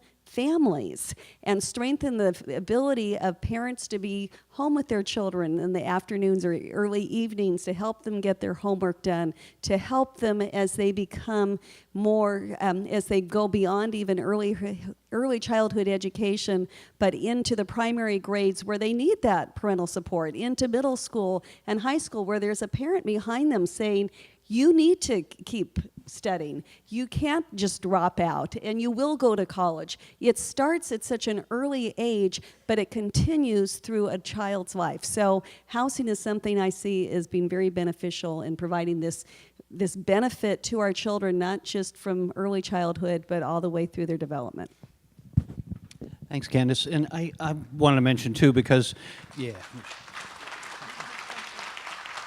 just how lucky we are to have these two ladies on the Board of Supervisors. I think now we have a majority female Board of Supervisors, so that's an improvement. Kids will be better protected when there's a majority of females in the House of Representatives and the United States Senate as well. I'd like to stay a little while longer, but anyways. Couple things. First of all, you know, in California, we are 12% of the U.S. population, but we're now ramping up to almost 30% of the homeless population. It's a huge, huge problem in Los Angeles and San Francisco, here in Contra Costa. So, but it's symptomatic of a larger problem.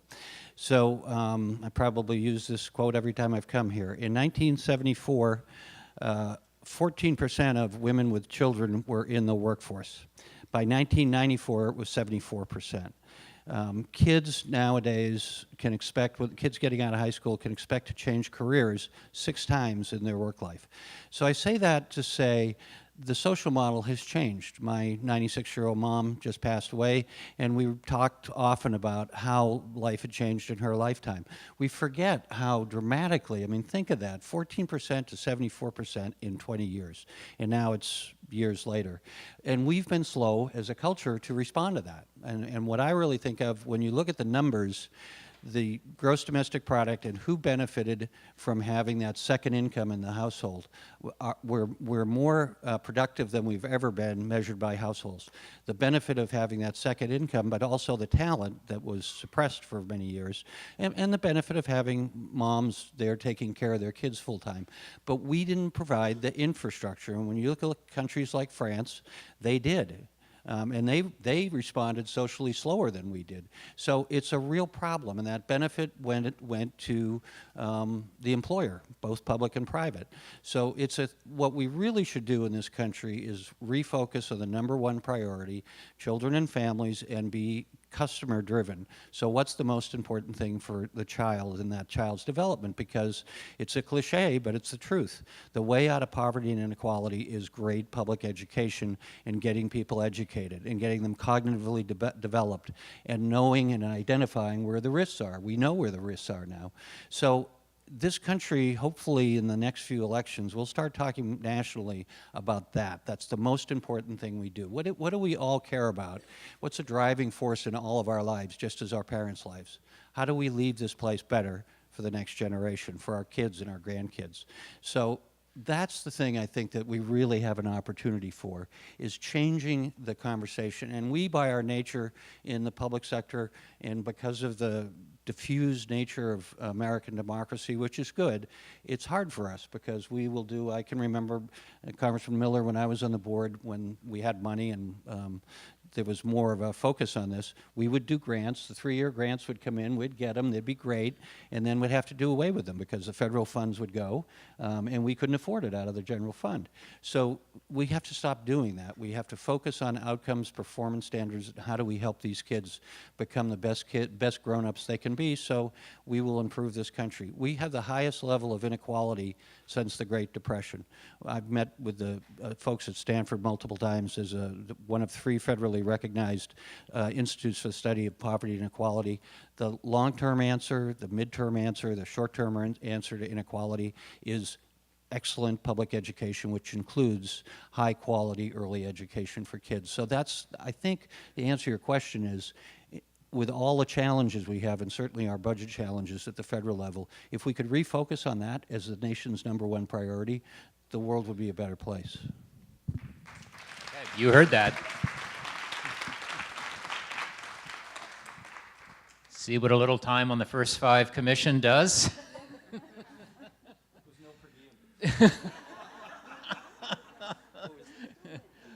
But we're fun people to be with. So I appreciate this infrastructure discussion because I was going to ask you about, sort of get a little bit more in the weeds about early childhood needs. And actually what I'd like to do is say, let's focus a little bit then on one infrastructure issue and brainstorm about a little. I think it's great that we have a pretty good advocacy machine in Sacramento. Linda referred to this about the $1 billion ask of really continuing to build up the revenue, the funding for slots, the funding for compensation and all that. The thing that scares me, and that really, you know, I do wake up at night thinking about, the big issue in all that is going to be facilities. Where are we going to have all these classrooms? And perhaps some of you deal with this as well. There's a lot of land use constraints in our county right now. You know, the housing issue is really important, but also where's the square footage for schools, where's the square footage for childcare? So, you know, what can we do to make sure that we have the space for that universal early learning hope that we have? Well, I'll start. Just one thing is, as county leaders, as your city leaders, when new development comes in, you absolutely can demand that there be child care centers along with schools. And I saw it in San Ramon when the Doherty Valley was approved by the Board of Supervisors. They ensured that there were not only schools built by the developers, but also child care centers. And we're going to see something very similar take place in Concord shortly, where we have the renewal of the whole Naval Weapons Station, where Concord has that opportunity as well to ensure that.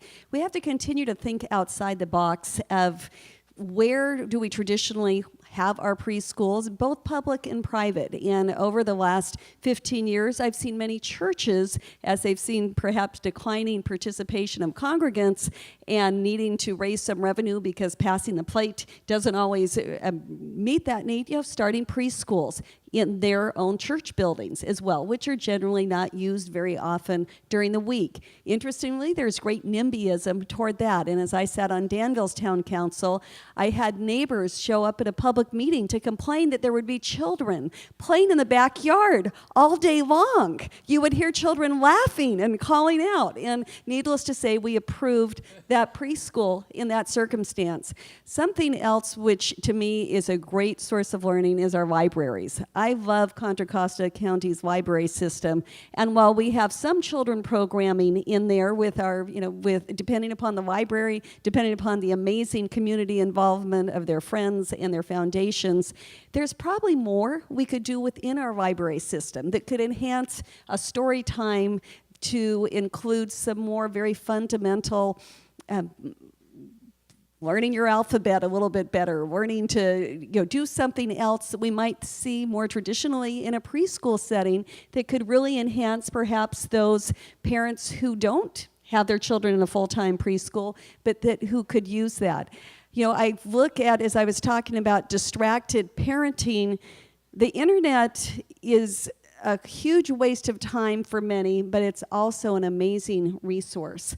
And when I look at what we could make available to families who may not have access to a preschool, or even to a preschool, home-based preschool that may not have all of the technology that we might have in one of our Head Start preschools, there's probably a lot more distance learning that we could take advantage of through technology in that respect. So I think it's time to not just say we've got to keep building buildings, but we've got to look at who is taking care of our children, how can we enhance that experience for them as well.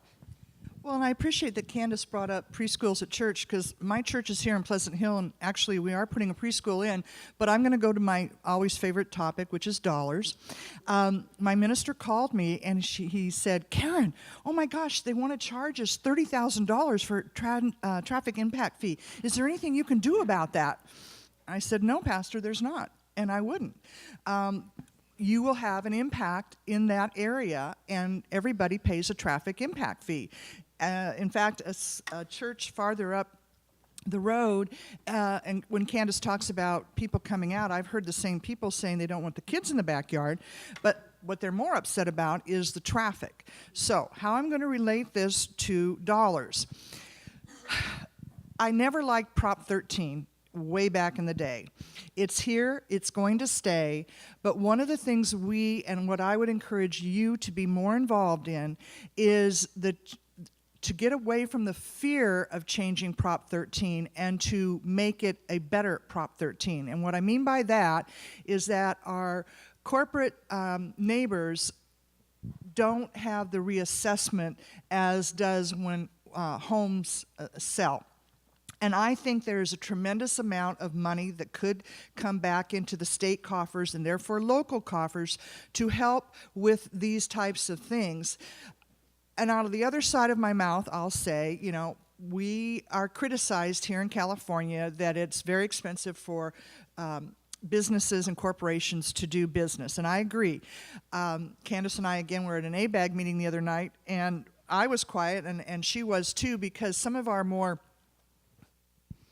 liberal, far left, well, you know, if we need this housing and this company wants to come in, they need to build that housing. In theory, that makes sense. A Google or a Facebook, they may be able to afford that. But we're trying to get more businesses in Far East County so people don't have to drive so far. We're going to want to have businesses at the Concord Naval Weapons Station. And if you put all these fees on them, that's why housing's expensive. That's why it's hard to attract that. But the bottom line, and I go back to my church and that fee, is that with what I would consider to be a more fair, if you will, taxing situation, therefore we have to impose these fees. And in the end, who's going to pay for that traffic impact fee? The parent who takes their child to the preschool, because they've got to, you know, a lot of these are nonprofits, so a church isn't paying the property tax that a for-profit business is. I don't have the answer to all that, but I would just want to raise the awareness with you because there is starting to be, and maybe Mark can speak to this more when he was up in the legislature, there's starting to be more a conversation around, they refer to it as split roll, but looking at Prop 13, now 40 years down the road, maybe by the time some changes are made, it'll be 50 years down the road, if you can believe it. But I really think that's something you can make yourself more aware of. You and I may not agree on the solutions, that's fine, but let's all deal with what needs to be done and come up with some creative solutions as to how to address that. Well, Karen, on the Prop 13 thing, I think there's been a bill every year the last 20 years to either put an initiative or change. Well, you'd have to have an initiative because it's got to be changed in the Constitution with Prop 13. So Prop 13 is an example, just briefly, of people being very clever politically in taking something that was very popular and then putting other things in it. So the idea of Prop 13 was that property taxes were going up because boards of supervisors could increase property tax, and for the beginning of the baby boomers, they were on fixed income and they couldn't stay in their houses because property tax was going up so much. So the idea that was popular, that was a good thing, but had lots of ramifications, was that a board could only raise, or a taxing agency, could be a special district as well, could only raise the property tax a certain amount. Which helped those low income, or not the fixed income folks. But the thing that slid in was it gave a loophole to commercial interests. The commercial interests will say, well, if you pay us more in taxes, it'll cost more. I would argue what's fair is fair. You should have been honest with the voters and just said this is what it does, and let the voters decide. And then one thing about Contra Costa I always like to bring up, I'm going through, one of the things I'm really happy I don't have to do anymore is attend local land use hearings. Oh my God. You know, what was the old joke? In California, there's two things that Californians insist on: no more sprawl and no more density. Yes. You can't have it both ways. I mean, if you want a vibrant economy, you need to have new people coming in, and fortunately, people want to live here. But there's a problem here to the question about, again, infrastructure, where we put those classrooms so you have facilities. This is a national problem. I started a caucus called Urban Studies Caucus with a colleague from Oregon. One of our first speakers was a professor from Toronto, the University of Toronto, Richard Florida. He wrote Rise of the Creative Class. His research is really interesting in just showing how we had urban flight from the urban core in the 60s and 70s, and people went out to the suburbs. Well, now people are going back in. And Boston, and the anchors in his research is pretty thorough in that the anchors in a knowledge-based economy are different from what they were in a manufacturing economy. Now they are research institutions, colleges. So Boston has all those. DC is another one of these areas. New York.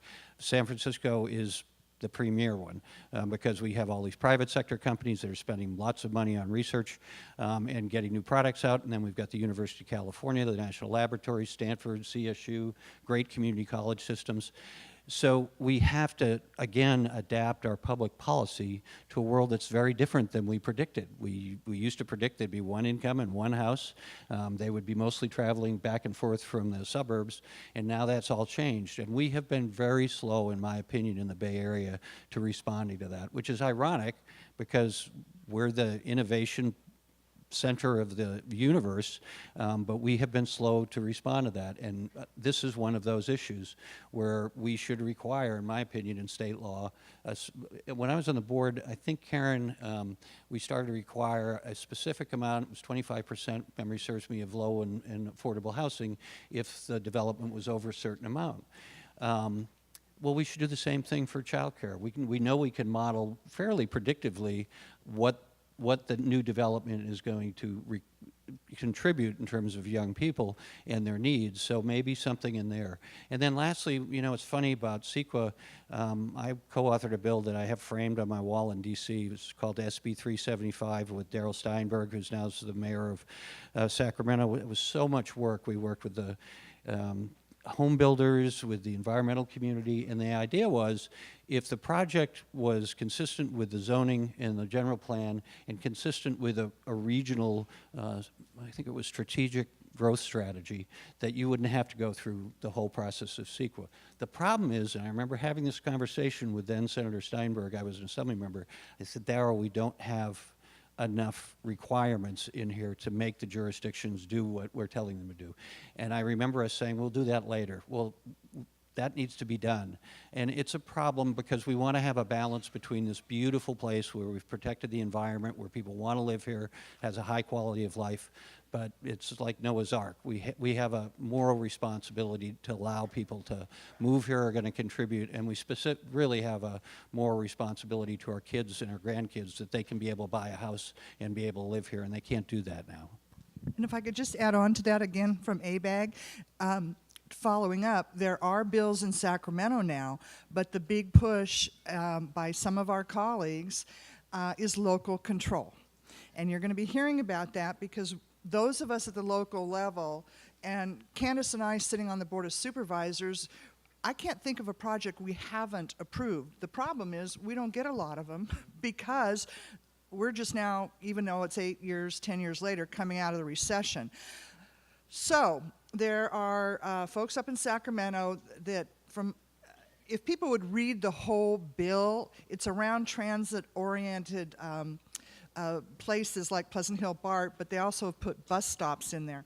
The problem is we would probably support those things and work to make that bill better, but every person in Supervisor Scott Haggerty, he is an Alameda County Supervisor, in 2016 was voted out of office because they supported additional land use permits. So you've got this, and it isn't, you got to do the right thing. Candace and I and Mark would agree. I can't worry about whether I'm going to get reelected or not. That's not my job.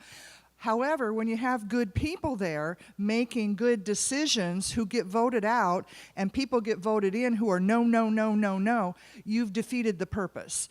And so, again, educate yourself on those types of things and support people in office or who are running for office who can balance both needs, because it amazes me that there are places in our San Francisco Bay region who think they are doing affordable housing and they're not. And they don't, because they understand affordable housing to be housing for poor people. We actually heard Dr. Chris Thornburg tell us at our retreat that every place you live is affordable housing in Contra Costa County. So we do need the low-income housing. You need a blend of it. Mark and I both represented the Pleasant Hill BART area, and Candace is a member of the board. I point to the Pleasant Hill BART area as a jewel because there is low income and less than market rate housing over there, and I defy you to go over there and find out which building it is, because it's well maintained. They do the appropriate vetting, if you will, to make sure, and they manage it right. And Section 8 isn't a bad or dirty term either. Those are housing units available for people who can't afford to pay the market rate. So just to keep in mind, this is a political issue as well as a policy issue. I'm going into post-traumatic stress thinking about Pleasant Hill BART. So what Karen just said was it wasn't easy. I mean, this took me, Karen, Sonny McPeak. This was like 25 years. And part of that was, and it was because of Sonny and Karen worked for at the time, insisted on child care facility at that site as part of the development fees. Okay, so I think you've gotten a taste of the complexity of policy making and the long-term need for that. And so we have some questions coming in. Susan? No? Okay. So I have a couple comments from folks that I'll read first. One specifically that came up on this was just, we don't have any city folks here, but there's a comment here noting that cities shouldn't charge too much for the permit fee for family child care providers. And I think that's a really interesting thing to look into. That may be something we could look at as sort of, whether we can encourage cities to give people a break or streamline the process or something like that. Because there may be, some cities may be very amenable to that, knowing that these are extremely important businesses, employers in their cities. So thank you for that, whoever brought that forward. And I also, there was another comment I want to just read, just also noting that when we talk about access and facilities, just to note that access also means access for wheelchair access and for the disabled, particularly in, from the street, from the parking lot, into the building. So thank you for that comment. It is all. It is something that we very much face as well with our First 5 centers and other locations, and trying to make sure that that is also there. But as we are talking to people within planning departments and things like that, we need to make sure that's there. I know cities are very aware of the ADA, as well as those who own buildings and lots and things like that. So thank you for that comment. We want to make sure that's out there. Getting my comments and my questions mixed up. A question came up about homeless children. You threw out one sort of creative idea of being able to, from shelters, being able to, folks who are willing to drive kids to school and that kind of thing. But I think the question here was also about access for children under 5, homeless children who their families don't have access to housing. So how are we doing, or what are we thinking about making sure that families with young children are getting to housing, in the best way possible? Well, and certainly in our county, sheltering families with children is a critical, high importance. The challenge, of course, is permanent housing and not just transitional housing. And we recognize that, particularly for young children, because the most essential part of their formative years is having that consistency, of having that stability, either through their preschool and then as they transition into a regular school. That's where the housing issue, we recently received a grant to build some pod housing. Sort of think of shipping containers stacked on top of each other, but they're nicely with restrooms and bathrooms and kitchens and all the rest. But the challenge is, where do you put them? No one wanted them in their community. It looks like City of Richmond will take those on. So it comes back to the issue of where do we house families? We contract with many nonprofit organizations that do provide housing. We continue to look for opportunities to house our individuals. But what I recently learned, San Francisco, which has a little bit more money than Contra Costa does, they are coming into Contra Costa and renting out many of our units to house their homeless population. They can't afford to house them in San Francisco, and particularly out in East County where there might be family apartments, other buildings that are more available. They're coming out and they're renting those right out from under us. And so it's something where in our homeless with LaVonna Martin, who again, I'm one of her biggest fans, you know, we're looking at what do we do? Something that we have now is we have a fund. It's a nonprofit fund that's been established. People can contribute to provide first and last month's rent deposits so that we can then have real estate professionals going out and renting those homes for families, not just some poor family trying to get on the wait list and, you know, compete with all of these other individuals. So it's something we do take very, very seriously, and I can assure you families are way at the top of our list to not just find transitional housing in a shelter, but to find permanent housing, because that's what we really need. And a corollary is our Head Start program, because Candace stated it perfectly. I more or less say if you see a homeless person outside, they choose to be outside. It's very hard, and Mark remembers this when people were living under the bridge next to our office at that time. We have a very robust program. Yes, there's not enough money, and we would like to serve more people, but what we haven't mentioned is the mental health issue component of homelessness. And we need to be... I was discouraged to read in the paper last week, you may have read it too, that some of the Mental Health Services Act dollars have not all been spent. It's not that they've been misappropriated, they just haven't been spent. So Candace and I gave direction to our county staff last week. We want to report back on how Contra Costa is doing, because Candace was a leader in the Laura's Law. Now granted, those are for older individuals, but we want to, if there's money there, we're very good at grabbing it up. And as Mark mentioned earlier, one of the key things we do now in giving grants is asking for the sustainability component. But again, going back to that, the families are the most important because we recognize those children need those services. So if they're preschool and they can't get into one of your organizations, our Head Start program is doing an outreach to make sure they get as many young children as they can.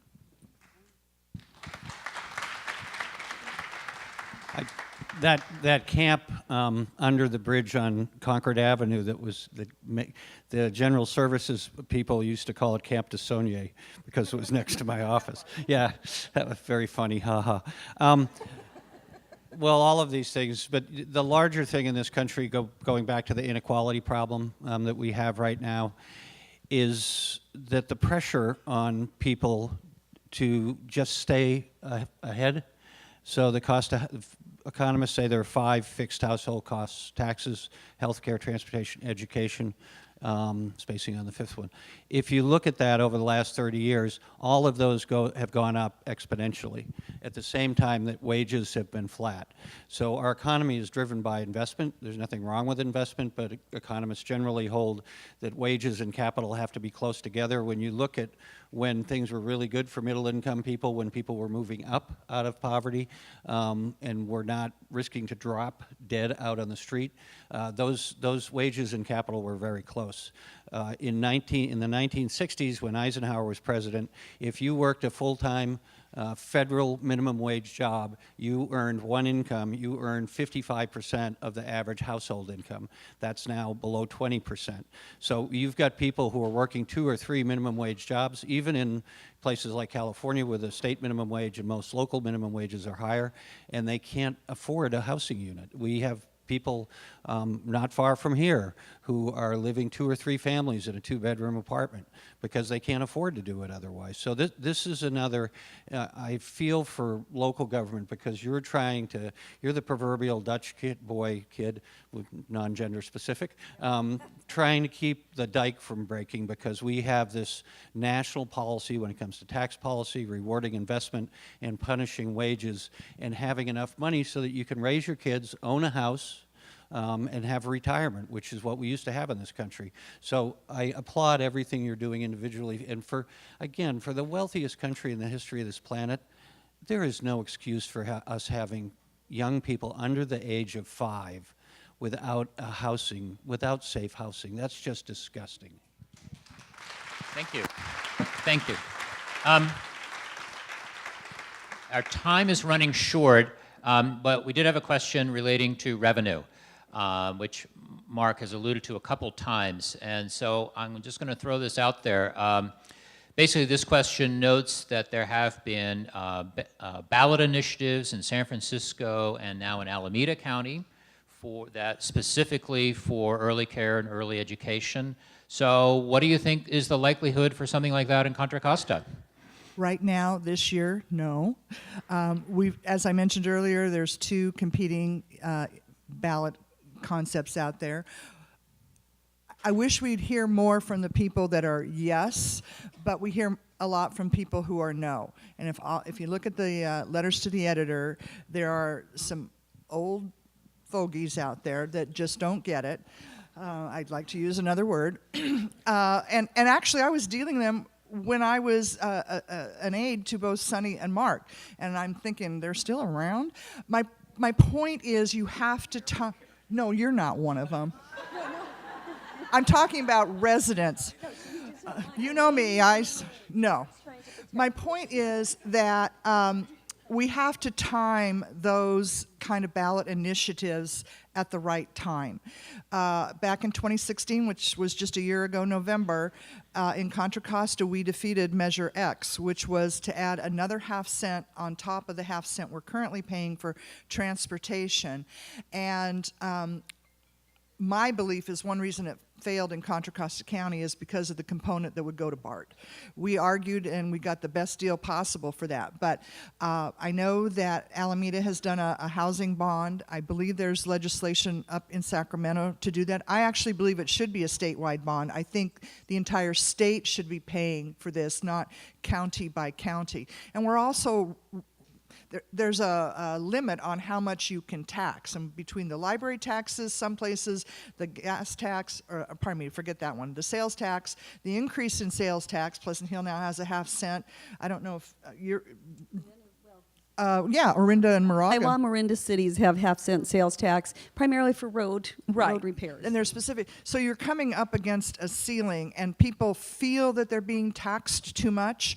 Mark's talking about the inequality and wages being stagnant. You know, things do go up, and it costs money to repair roads and to build houses and to do all those things.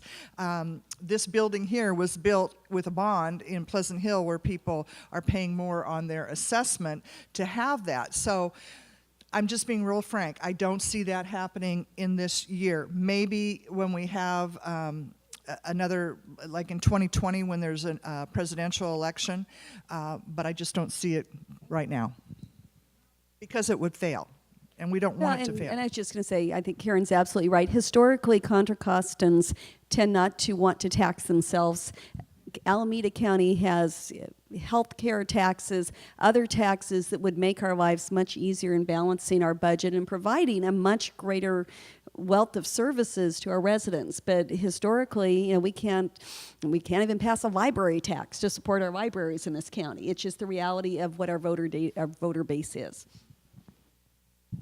So one of the things with the tax plan that was just rushed through Congress in 6 weeks, the previous big tax reform was during the Reagan administration, where President Reagan worked with Tip O'Neill, who was Speaker of the House, so it was a Democrat bipartisan effort. That took 12 months from introduction to signing. So one of the consequences for us, my congressional district, which is about 80% of Contra Costa, was the 23rd most negatively impacted by this tax plan. So state and local taxes, going to be harder for you to raise state and local taxes because they said there was a cap on what you could deduct, and it was directed at urban areas, at blue areas.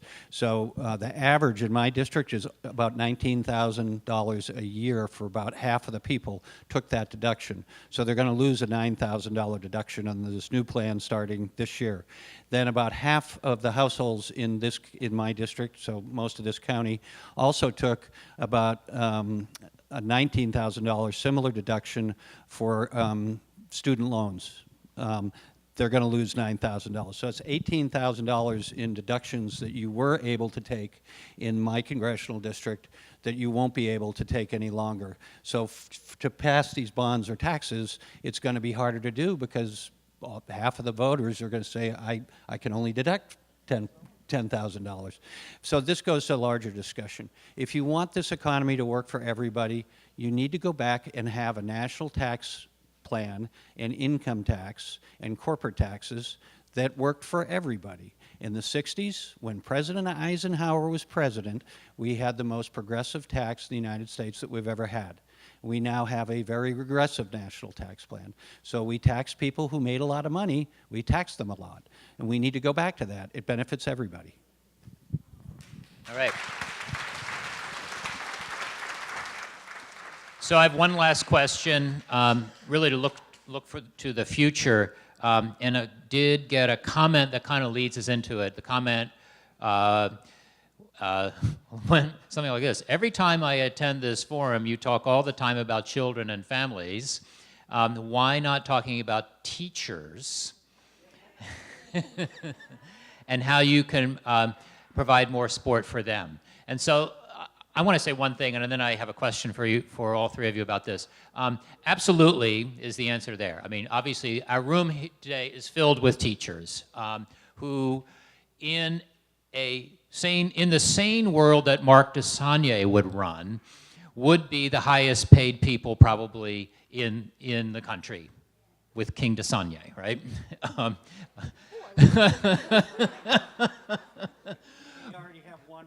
Yeah, exactly. Okay, we'll go there. But I think that's the thing. And it is a crazy thing in California that we have an amazing workforce that provides the foundation for all learning for children in this state that is doing it at a barely subsistence level.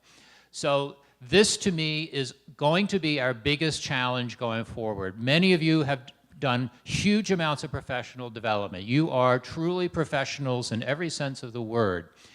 The ceiling for quality in our state will be compensation. People cannot perform at their highest levels when they are not being paid to be people who perform at high levels. That's just the answer. So, thinking of that, we will have a new governor soon. It's hard to remember a time when Jerry Brown wasn't governor. So this is a big thing. So I'm curious to know, when you get a chance to meet the new governor, what would you want to say to him or her about the needs of children, families, and their teachers in Contra Costa? I'll go first. I like to follow them because then I can piggyback on their brilliant ideas. Well, we have to. So that we know the demographics of teachers, all from college professors to early education, it's turning over. It's one thing you can't automate. The connection, the researchers tell you this, between one human being and a teacher and a student can't be replicated. It can be helped by innovation. So this is where the jobs of the future are. I went around the country with 5 other colleagues on what we call the future work, wages, and labor. And again, we had town halls here in the Bay Area, in Wisconsin, Michigan, New Jersey, went to Boston to meet with the people at Harvard, MIT. What they told us was this is where we need to make our investment. And it's not rocket science. When you look at the European countries that do really well with child development and kids, they pay teachers more. We want the best and brightest not to be hedge fund managers. We want them to be teachers. And in order to do that, you have to compensate them well. So when I was in the legislature, when Governor Schwarzenegger was there, we did an extensive study. It was bipartisan with Stanford about what do we do with public education in this state. And what it came back was 2 things. Get rid of many of the categoricals, protect those individual classes, but you can't have these categoricals. And number 2, you've got to pay, it takes money, which sort of changed the whole discussion. The current Secretary of Education, never mind, I won't go down that road, you have to spend more. So we have to do this. I'm trying to develop a plan as a bill as part of this future work, wages, and labor, is to incentivize young people to go into teaching, to do more about retiring their debt, and also compensate them more and incentivize performance for them, but within public schools.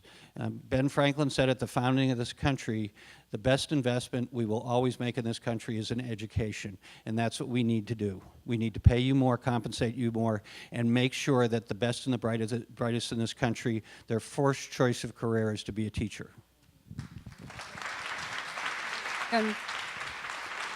And I certainly agree with what Mark says. And I think as the new governor comes in, whomever he or she is, education has to continue to be a priority. But we do have to figure out a way to keep and retain the best and the brightest of our teachers. And I feel fortunate, one of my daughters-in-law who had the highest math grade in her high school at Monte Vista High School in Danville, she went into teaching. And she could have gone into any field she wanted to, but for her, she recognized the importance of being a teacher. And I look forward to seeing more and more men and women go down that path, but it's not going to happen until we figure out a way to house them, a way to compensate them, that they can have a quality of life that's comparable to their peers that are the ones who are in the tech industry or the lawyers or the doctors or the Indian chiefs, whatever we want to call them. But it's got to be something that really makes it worth their while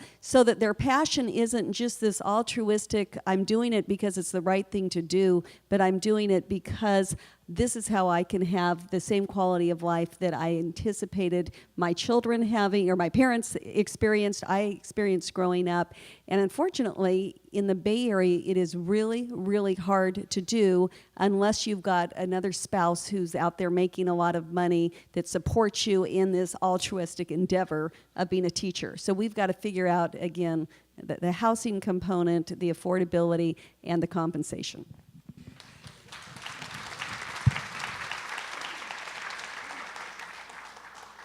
And that means leadership. And that means sometimes I think, and how do I put this without, Mark noted it when he was a supervisor, and I really remember that we have gated communities. And it's not just that they have that physical gate in front of their cul-de-sac or whatever. They go into that community and they live with like-minded people, which is fine, who don't see the problem outside there. And I strongly believe that one of the roles we can play in the future is providing more information about that. And I'm not trying to pick on the more affluent people. This happens to others. I sort of go back to Prop 13 on this too, because I went to work for Supervisor McPeak 10 years after that was really hitting. And I saw in constituent work that people didn't care about another person's problem. They only cared about their problem. And I think that's human nature. I'm not trying to make that bad and wrong. But when we had to say, I'm sorry, there's not enough money to have more staff there, they didn't understand that, because this is the problem when I'm paying my taxes and I should be getting this service. And so again, when it comes to teaching and what have you, we need the population to understand that this is a high priority, and the individuals that go into that need to be paid at these higher wages. It's very troubling when I hear from constituents, and I call them constituents, I hear from friends and family and people at church and different things. They're ignorant of the issues sometimes, and that isn't I'm not making, again, them bad and wrong, but if you don't know what you don't know, you know, that's one of the issues. So I don't know how we really go about doing that, but, you know, look at the teachers down in Florida. Look at all of our teachers, not just, I was very sad to read this morning that Martinez and there was a high school, I guess, in another county, you know, they had to shut down yesterday because there were threats on the wall. Now, granted, that might have been somebody who just thought, we don't have to go to school today, but the fear that teachers have to live with every day, and don't even get me started on weaponizing schools, but we have to raise the I guess you would call it intelligence quota of those who don't understand why. I mean, Candace's daughter-in-law, that's fabulous. I'm sure she even got questions, why are you doing that? You could have made money here. Well, let's change that question to, that is fabulous. And the salary isn't even an issue. It's that pursuit of helping educate the next generation. Because let's face it, ladies and gentlemen, they're going to be the ones taking care of us. And we want them to have the smarts in order to do it. Thank you. All right. There's a whole lot of great questions that we just don't have time for. So I want to thank all of you for this. I'm going to give these to Susan. These will form the basis of next year's, because I think there's some interesting ideas in here that you brought forward about other things we need to be really thinking about in addition to what we were able to cover today.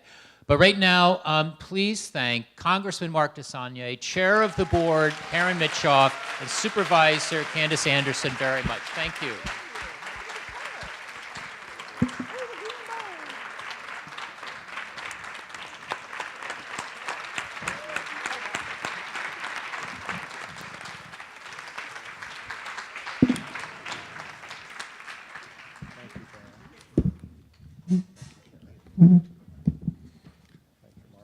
Good to see you. All right. Now we're in the home stretch.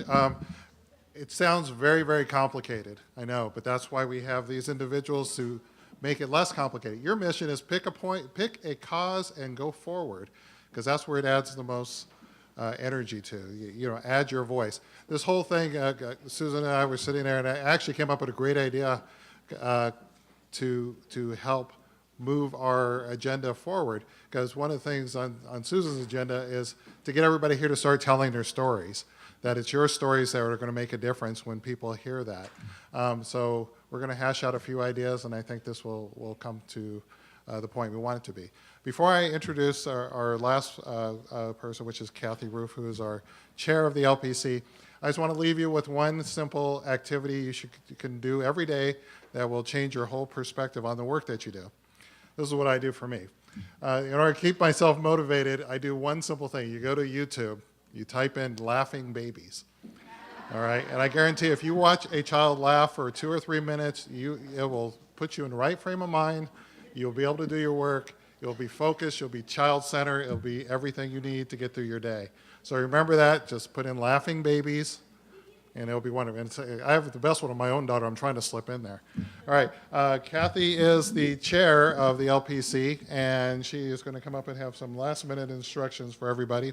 But I want to thank you guys for coming today. I hope it was everything you wanted. Thank you. All right. And I was especially excited when they asked me to MC this, because I've been secretly lobbying for it forever, because I love this group so much. So good luck and have a good rest of your day.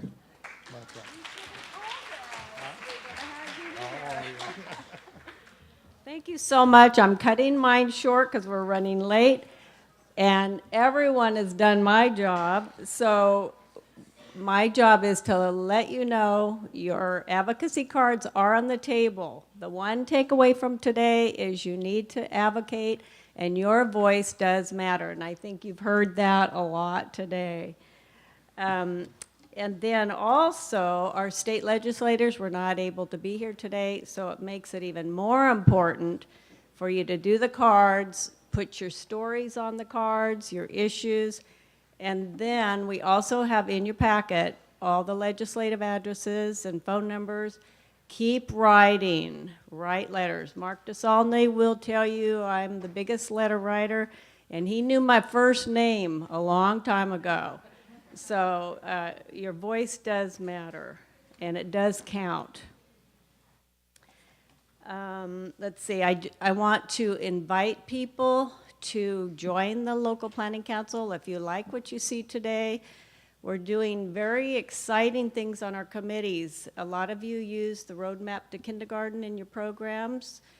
That's a work of a committee of the local planning council. Coming this summer, keep an eye out for Learning Passport Destination Kindergarten. It's going to be a free download from the LPC website for parents to use with their children, activities, and there'll be resources for parents.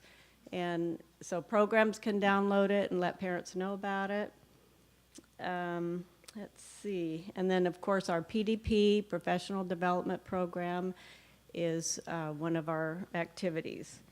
So a quick, let's see, those of you that are registered for the afternoon workforce focus group, that will follow lunch at 12:30. And a quick reminder for teachers, for the professional growth certificates, if you've not registered for the afternoon, your yellow certificate will say 3 hours. If you're staying for the afternoon, your lavender certificate will say 5 hours. So for all others, if you're interested in joining us, please do.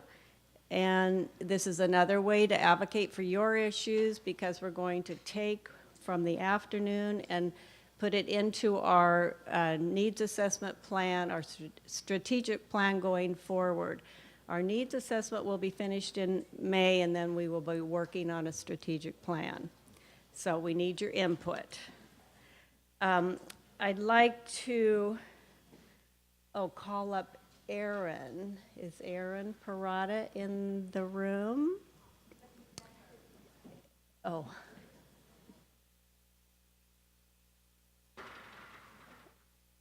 While we wait for Aaron, let's see, evaluations you hand in to get your certificate. So the pink, whatever color that is, be sure you have that evaluation for your certificate.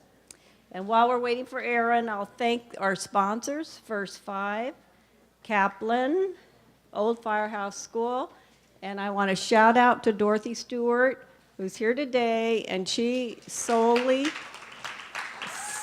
sponsored our first event 14 years ago, got it started, and here we are. Martinez Early Childhood Center, Community Services Bureau, Lakeshore, Concord Child Care, and El Nuevo Mundo in Richmond. Thank you so much. And where's Erin? Erin, we want to acknowledge her 4 years on the council as she's leaving us.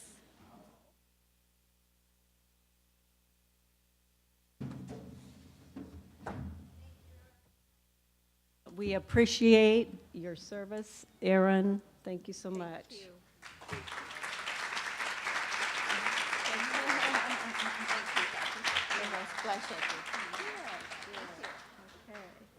And also, when you're thinking about whether you want to be on the council, people that have this little button, you can see them about a space and check out the posters on the wall for the openings.